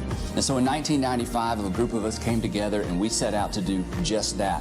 What drove us wasn't so much about changing church as it was trying to figure out how we could engage unchurched people and unbelievers in our community in the local church. We were actually told that it wouldn't work. We were told that it wouldn't work because we were in the South and there's a church on every corner, and the last thing Atlanta, Georgia needed was another church. And we completely agreed. In fact, when we stood up in front of our first group of people on our launch night, I said, Atlanta doesn't need another church, but what Atlanta, Georgia needs is a different kind of church, a church where people feel free to invite their unchurched friends and family members. So that was the beginning of the journey for us. And we've been very successful in terms of counting people and numerically. And I think part of the reason was when we started, nobody else was doing this in our community. We set out to be seeker focused. That is, the bottom line for us was to create a church that unchurched people loved to attend. Not simply a church that it was easy to invite someone to. We wanted to create environments, church environments, that unchurched people absolutely loved to attend. During that time, our leadership team read several books together. One of them was a book called Focus by Al Ries. And in that book, he said something so extraordinary that this card has sat on my desk ever since. He was talking about bridging the gap or making the transition from a traditional model to something new. And he wasn't talking about churches, he was talking about businesses. And here's what he said. He said, the next generation product almost never comes from the previous generation.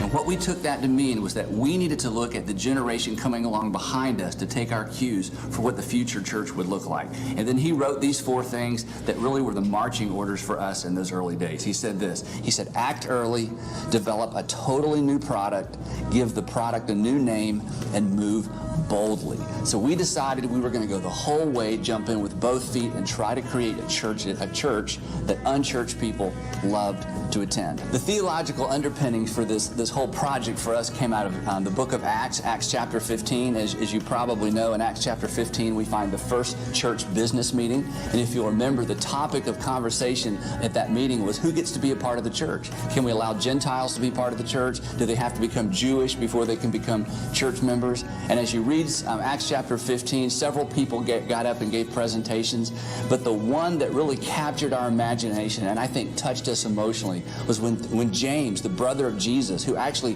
came to the church late, probably not until the resurrection, James stood up and he made this statement. He said this. He said, it is my judgment, therefore, that we should not make it difficult for the Gentiles who are turning to God. That we should not make it difficult for the Gentiles who are turning to God.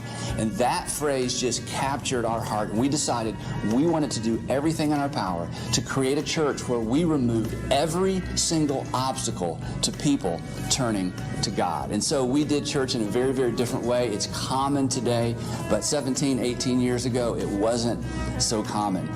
Like many people who've created these kinds of churches, we did everything we could to protect the gospel. We understand that the gospel is offensive, but nothing else in the church needs to be offensive. So it's been an incredible journey. We feel like we've been incredibly successful, and now we're so excited to share this content with church leaders all over America and hopefully all around the world.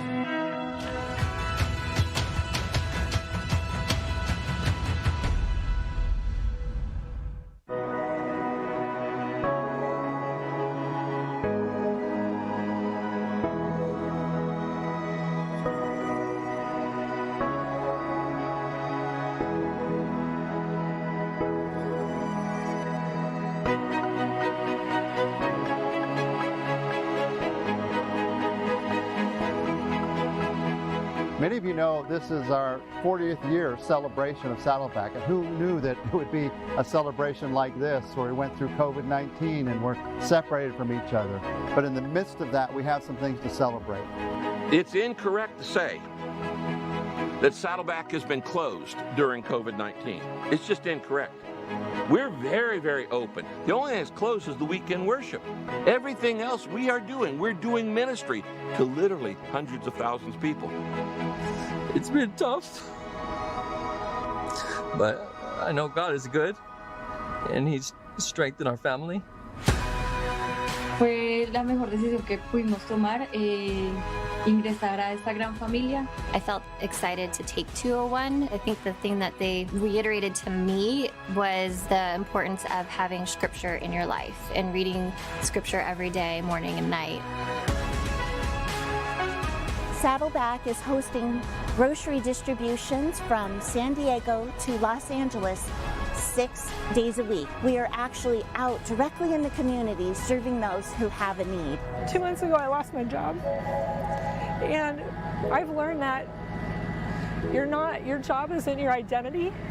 Your identity is in Christ.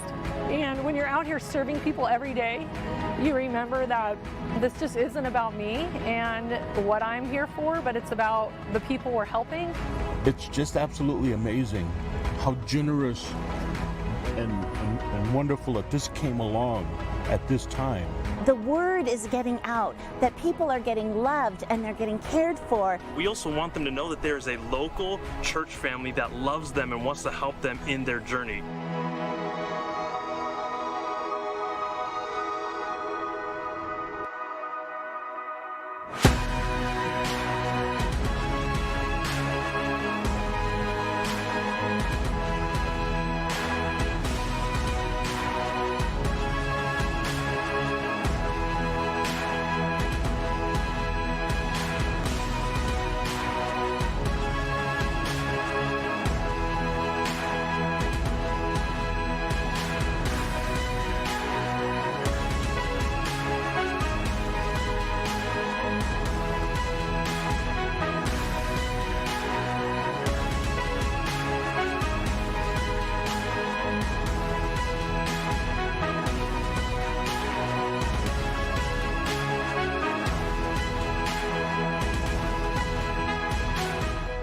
If it wasn't for my small group, I would not be here. My small group came through for me like you wouldn't believe. These people are just motivated by the love of God. No matter what you're going through, that there's a reason for it. That there is a family, even if you're feeling so alone. What's great about loving others is so they can love you back. I sometimes need help, and they can help me. And when they need help, I can help them. If it was not for the volunteers of the Motel Ministry being faithful to the Word of God, I don't know where I'd be. Thank you. You saved my life. Saddleback and the Word have been the glue to my family for healing and for hope.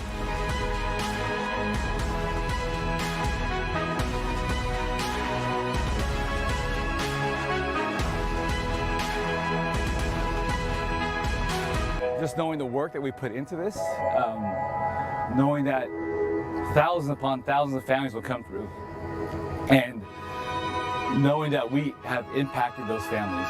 That's what I'm doing this for.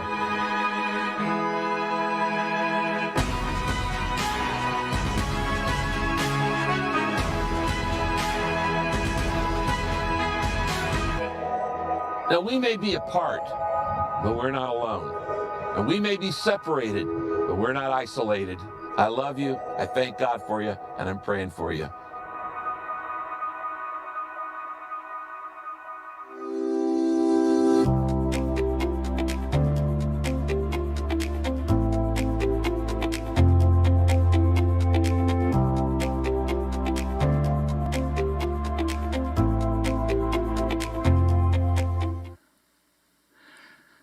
목사님 안녕하세요.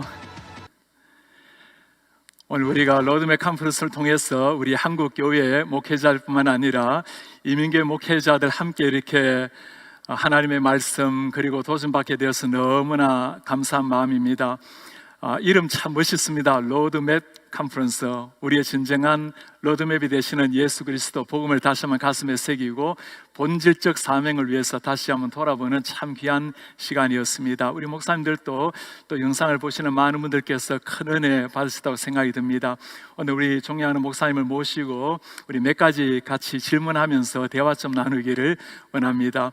목사님, 아무래도 요즘 많은 사람의 관심은 예배 회복이 될 텐데 점점 대면 예배가 어려워지는 이런 상황을 맞이하고 있는데 기독교라면 한 사람 한 사람뿐만 아니라 공동체성이 중요한데 이 공동체성을 좀 강화시킬 수 있는 방법을 어떻게 좀 우리가 구상하면 될까요?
유튜브로 준비해 줄래요?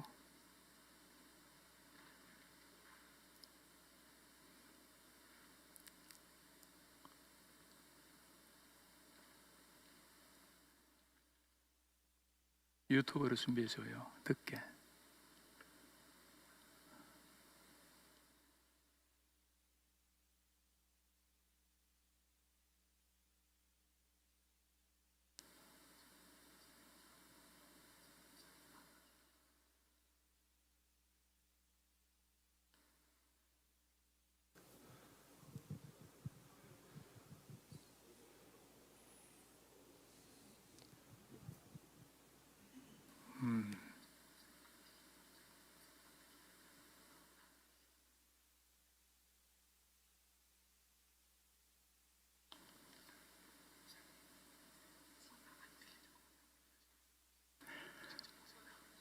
지금 소리가 전송이 안 되는 것으로 나오는데 한번 확인 한번 해봐 주시겠습니까?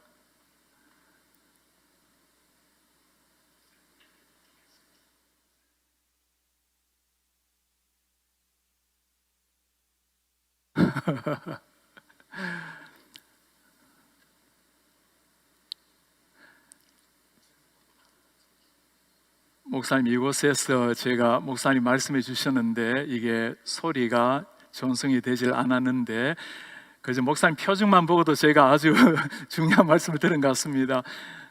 한번 소리 연결이 어떻게 되고 있습니까? 아예 안 됩니까? 네.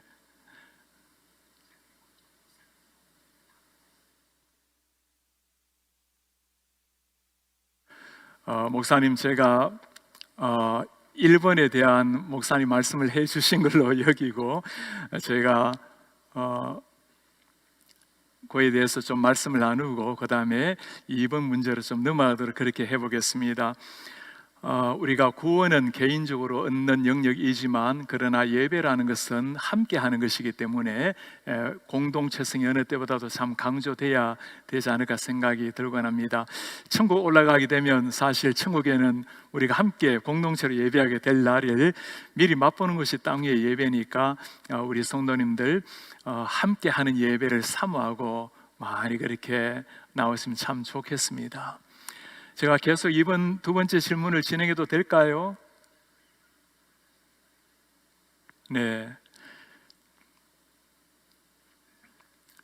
우리 목사님 제가 두 번째 질문 좀 드려볼게요.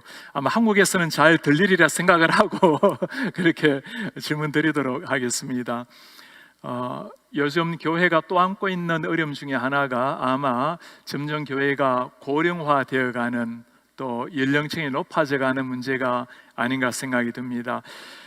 건강한 교회로 세워지기 위해서 다음 세대를 특별히 세우기 위해서 로드맵이 많이 중요할 텐데 우리 목사님 다음 세대를 조금 더 세우기 위한 젊은 층을 세우기 위한 좋은 방안도 좀 제시해 줄 수 있겠습니까?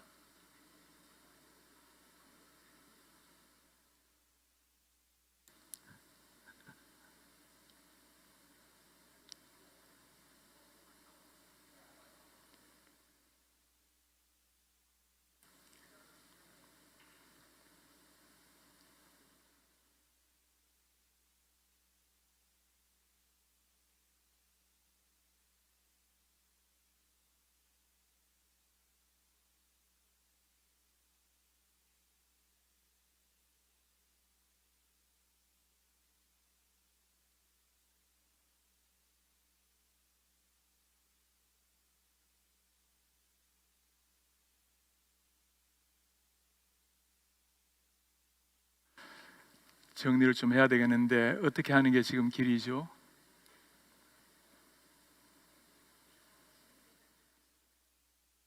질문하고 대답하고를 제가 다 한다고요? 한국에서는 어떤가요?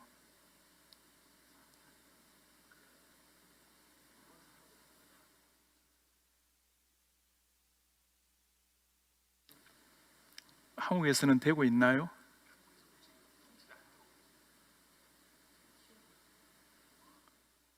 목사님 말씀하고 계시는데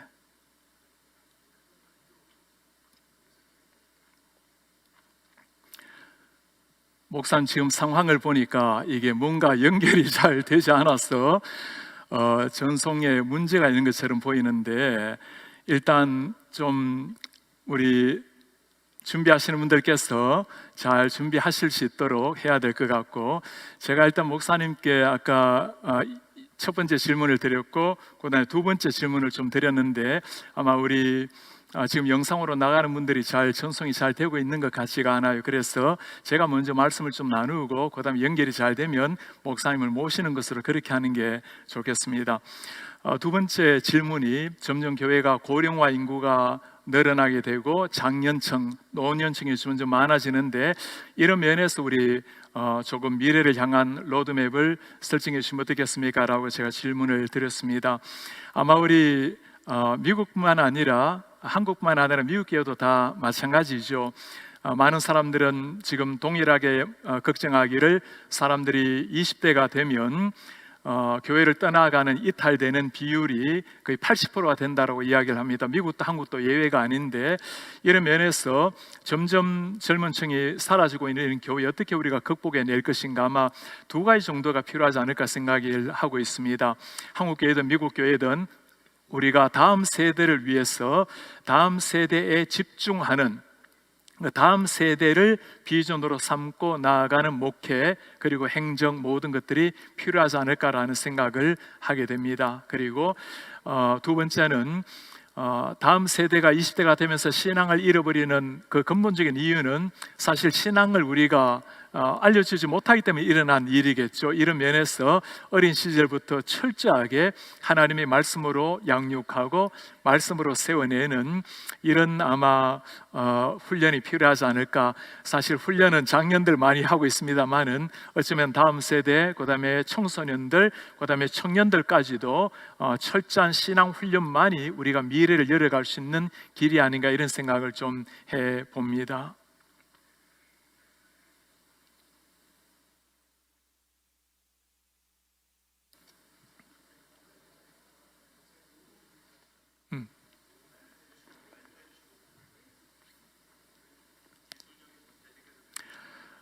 오늘 참 죄송하게 되었는데요, 지금 영상으로 시청하는 많은 분께 양해 말씀을 좀 드리겠습니다. 어떤 기술적 문제가 좀 발생이 되어서 서로 간의 전송이 잘 안 되고 있는 상황인데, 지금부터 한 5분 정도 잠시 브레이크하고 난 다음에 다시 뵙도록 하겠습니다. 한국 시각으로 11시 40분인데 조금 후에 뵙도록 하겠습니다. 감사합니다.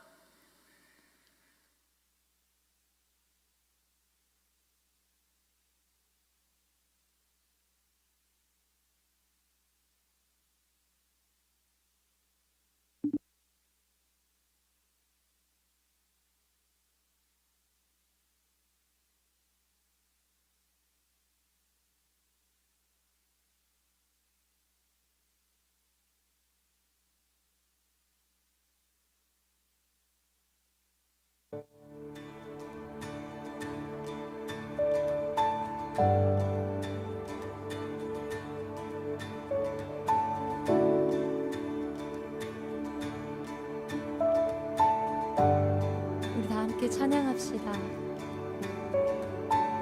전능하신 주 놀라운 사랑, 죄와 사망을 물리치셨네.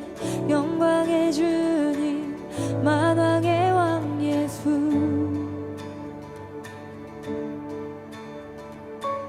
모든 문제를 다스리시는 고아된 우리 자녀 삼으신 영광의 주님, 만왕의 왕 예수.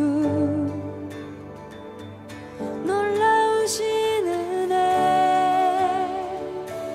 완전하신 사랑, 나의 죄 위하여 십자가 지신 주, 생명을 주시고 자유케 하셨네. 예수 행하신 모든 일 찬양해.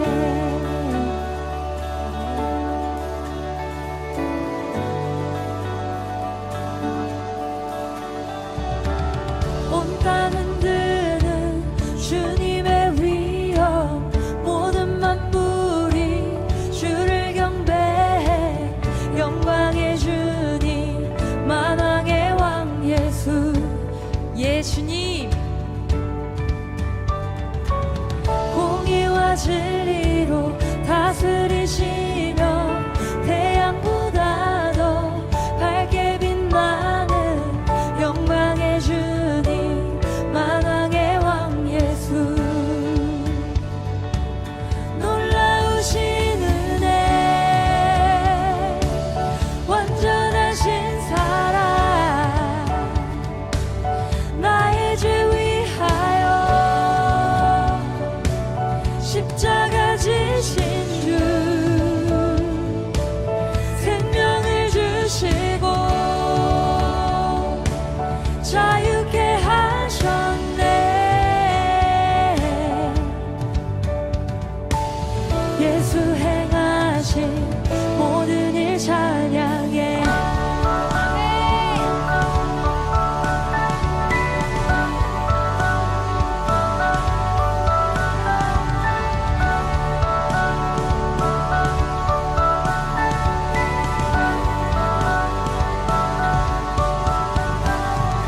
죽임당한 그 어린 양,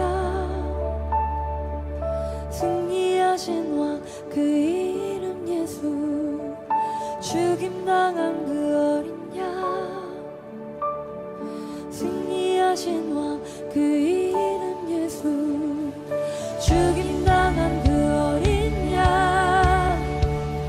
승리하신 왕 그 이름 예수 죽임당한 그 어린 양 존귀 놀라우신 은혜 완전하신 사랑 나의 죄 위하여 십자가 지신 주 생명을 주시고 자유케 하셨네 예수 행하신 모든 일 찬양해 놀라우신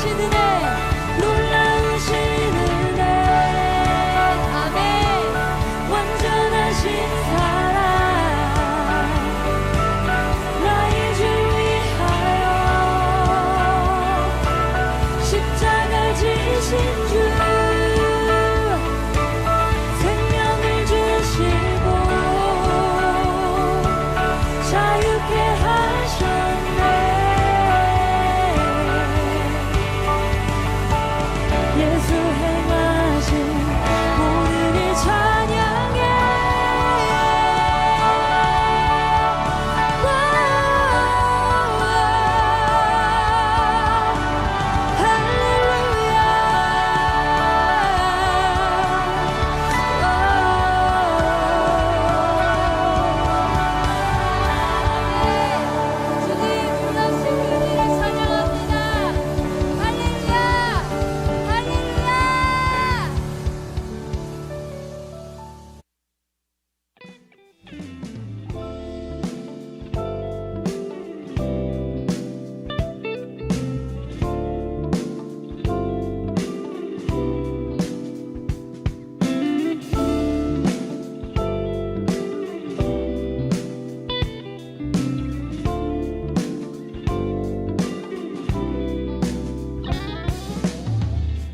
가진 것 하나도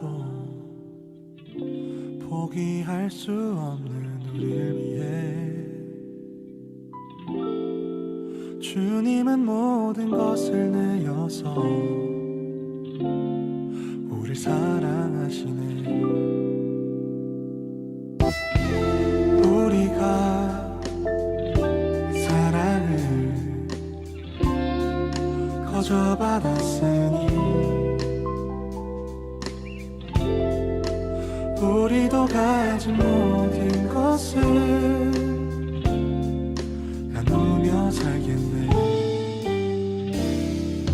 우리에게 사랑이 더 부어질수록 우릴 통해 흘러가는 사랑도 더 커지길 아버지의 사랑을 비추는 오늘 우리 현장에서 로드맵을 참석하신 우리 참 존경하고 사랑하는 목사님들 또 영상으로 보고 계시는 많은 우리 성도님 또 귀한 우리 목사님 오늘 참 아쉽게도 이 영상 미국과 한국 거리는 정말 먼가 봅니다. 태평양을 넘어서 연결을 하려고 하니까 조금 테크니컬 문제가 있어서 연결이 매끄럽지 않아서 너무나 죄송한 마음입니다. 오늘 유교 목사님과 함께 몇 가지 문제를 가지고 질문하면서 좀 조언을 듣기를 원했는데 사실 질문이라는 것이 뭔가 한 2% 정도 부족할 때 나오는 게 질문인데 이번에 우리 로드맵 컨퍼런스에 오신 우리 강사님들 정말 주옥 같은 말씀으로 질문을 남기지 않을 정도로 좋은 강의가 있었습니다. 여러분들에게 오늘 연결이 좀 어려워서 제가 목사님을 대신해서 몇 가지 좀 질문하고 그 다음에 간단하게 정리를 하고 오늘 시간을 마쳤으면 좋겠습니다. 제일 처음에 좀 나누고자 했던 질문은 앞으로 대면 예배가 점점 어려워질 것 같은 상황인데 어떻게 하면 공동체성을 더욱더 올릴 수 있을 것인가, 공동체 예배가 더 강화될 수 있을까의 문제를 가지고 우리 모든 분들이 아마 고민이 아닐까 생각이 듭니다. 이런 면에서 두 가지 정도가 필요할 것 같은데, 하나는 신학적으로 예배라는 것이 무엇인가, 우리가 구원은 하나님 앞에 개인의 믿음으로 얻는 것이지만 예배라는 것은 함께 공동체가 함께 주님 앞에 나아가는 것입니다. 천국에 나아가게 되면 우리 믿는 모든 백성들이 함께 예배를 하게 되겠죠. 이런 면에서 신앙은 홀로 하는 것이 아니라 그리스도의 머리로 몸된 지체가 함께 한다라는 것을 같이 나눴으면 참 좋겠고요. 그 다음에 조금 우리가 미래를 바라보는 소망을 그려내는 모습에서는 우리가 지상에서 하는 예배는 언젠가 주님 앞에 서게 될 때 천국에서 하는 예배 그림자라고 말할 수 있습니다. 비록 지상에서 불완전한 모습을 가지고 있지만 정말 천국을 소망하는 마음으로 그 예배에 대한 기쁨, 감탄, 감격을 찾을 수 있도록, 그것을 위해서는 우리 목회자들이 예배 교육을 참 잘해야 된다고 봅니다. 두 번째 나누고자 했던 것은 오늘날 교회 안에 점점 노령화되어가는 연세는 어르신들, 또 장년층이 많아지고 젊은이들이 점점 사라지는 오늘 교회 현상, 한국도 굉장히 심하고 미국도 예외가 아니라고 볼 수 있습니다. 어떻게 하면 조금 더 다음 세대 미래를 열어갈 수 있는 목회를 할 수 있을까, 어떤 로드맵이 필요할까, 역시 한 두 가지 정도로 좀 말씀을 나누고 싶습니다. 미국도 마찬가지로 한국도 마찬가지로 20대가 되고 나면 신앙을 버리고 이탈하는 경우가 80% 정도 나타난다고 알려져 있습니다. 이런 점에서 교회가 두 가지 사역에 좀 집중했으면 좋겠습니다. 하나는 젊은이들을 위한 로드맵, 모든 교회의 미래를 젊은이들과 다음 세대를 향한 행정, 그리고 플래닝, 비전을 해나가야 되는 것, 그건 아마 목회자들이 리더십과 함께 구현해야 될 일이라 봅니다. 그 다음 하나는 사실 20대가 되면서 신앙을 버리는 가장 중요한 이유가 무엇일까요? 사회적인 현상도 있을 수 있지만 가장 중요한 것은 그들 가슴 속에 어린 시절부터 하나님의 말씀이 깊이 가슴에 새겨져야 될 텐데, 그냥 교회를 다니는, 예배를 참석하는 이 정도가 되면 20대 되면 신앙을 떠나게 되겠죠. 어린 시절부터 우리 주일학교 교육부터 해서 청소년부터 철저하게 신앙 교육하는 것이 미래를 열어가는 길이 아닌가 생각이 듭니다. 그 다음에 또 나누고 싶은 질문은, 현장 예배에 참 많이 부담스러워하는 성도들 참 많습니다. 한국도 이게 장기화되다 보니까 미국도 마찬가지입니다만은 그분들에게 어떻게 설득하고 구면해서 예배를 좀 잘 나올 수 있도록 할 수가 있을 것인가, 이것도 역시 두 가지 좀 나누고 싶은데요. 예배에 대한 거룩한 공동체성을 아까 강조를 했는데, 교회 안에서 예배를 조금 더 특화시켜서 하나님의 영감 있는, 하나님의 임재가 있는 예배를 위해서는 근본적으로 준비를 해야 되겠고, 그 다음 중에 하나는 사실 지금 세상에서 가장 안전한 것이 교회 아니겠습니까? 교회는 1시간 예배하고 돌아가자마자 바로 방역을 하고 식당 흐르기가 어렵죠, 그죠? 어디에도 이렇게 할 수 있는 곳이 없을 겁니다. 어쩌면 가장 안전한 곳이 교회라는 것을 다시금 강조할 필요가 있지 않을까 생각이 듭니다. 마지막으로 좀 나누려고 했던 질문인데요. 팬데믹을 지나가면서 우리는 교회에 오늘날 많은 부족한 부분들, 약점들도 참 많이 발견했으리라 봅니다. 각 교회에서 어떻게 우리가 이런 약점들을 잘 개발해서 비상할 수가 있을까요? 먼저 교회가 오늘날 참 부족한 점도 많이 있지만, 그러나 이 시대 교회만큼 조국을 위해서, 나라를 위해서, 사회를 위해서 정치하는 사람들을 위해서 기도하는 데가 또 어디에 있겠어요? 정말 우리 교인들이 겸손하지만 담대한 마음을 가지고 우리가 주님을 위해서 기도하듯이, 주님의 나라를 위해서 기도하듯이 하나님이 주시는 일반 영적 영역의 사회, 문화, 정치, 경제 모든 걸 위해서 우리가 기도하고 있지 않습니까? 그런가 우리의 또 부족한 부분도 돌아볼 때다고 생각이 듭니다. 이제까지 교회가 개교회 중심으로, 우리 교회 중심으로 이루어졌다면 오늘날은 어느 때보다도 대사회적인 역할을 해야 될 시점에 이르렀다고 봅니다. 제가 말씀을 나눈 것처럼 for community, 지역사회를 위한 교회뿐만 아니라 in community, 우리 지역 안에 있는, 그래서 이전에는 지역이 뭔가 필요하면 나아간 교회이지만 이제는 지역의 필요를 알고 먼저 달려가는, 프로액티브하게 나아가는 이런 역할이 필요하지 않을까 생각이 듭니다. 그리고 어느 때보다도 진리의 복음을 더욱더 다시 한번 강조해야 될 때가 아닌가 생각이 듭니다. 오늘 참 아쉽게도 우리 존경하는 목사님과 함께 대담을 하면서 목사님의 말씀을 잘 들었으면 정말 우리 가슴에 새길 말씀이 나왔을 텐데 부족한 제가 대신해서 말씀을 좀 질문을 가지고 나누었습니다. 이제 우리 로드맵 컨퍼런스 이틀 동안에 모든 과정을 마칠 때가 되었습니다.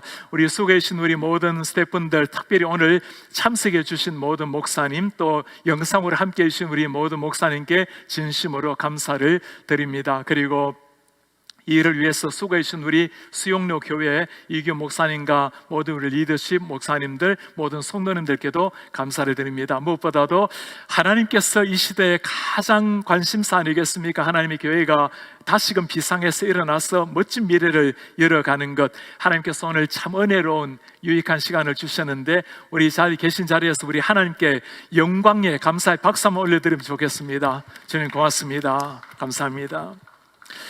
우리가 이제 함께 로드맵을 그렸습니다. 본질적인 것이 무엇인지를 함께 고민했고, 무엇보다도 비블리컬, 성경적인 원리가 무엇인지를 함께 나누었습니다. 주님의 교회는 결코 무너지지 않죠. 하나님의 진리가 무너지지 않는 것처럼 어려운 시대이지만 우리가 진리의 복음을 가슴에 새기고 담대하게 나아가야 될 때입니다. 이를 위해서 우리는 무엇보다도 목회자들이 영적으로 무장을 해야 되겠고, 목회자들이 외친 그 복음으로 말미암아 성도들이 무장이 된다면 우리는 팬데믹의 어둠을 뚫고 비상을 하게 될 것입니다. 그것이 바로 순교의 어둠을 뚫고 초대교회가 비상한 것, 중세의 어둠을 뚫고 교회가 탄생한 것, 그리고 한국교회의 어려움을 뚫고 오늘 조국교회를 이룬 것처럼 우리도 이 팬데믹 어둠을 뚫고 하나님 앞에 비상할 날을 기대하게 됩니다. 코로나 시절이지만 여전히 역사를 주관하시는 분은 우리 하나님이십니다. 광야에도 길을 내시는 우리 하나님, 그 영광의 하나님을 바라보면서 길 내시는 하나님 웨이메이커 함께 찬송하면서 모든 시간을 마치도록 하겠습니다. 감사합니다. 할렐루야. 주님께 영광을 돌립니다.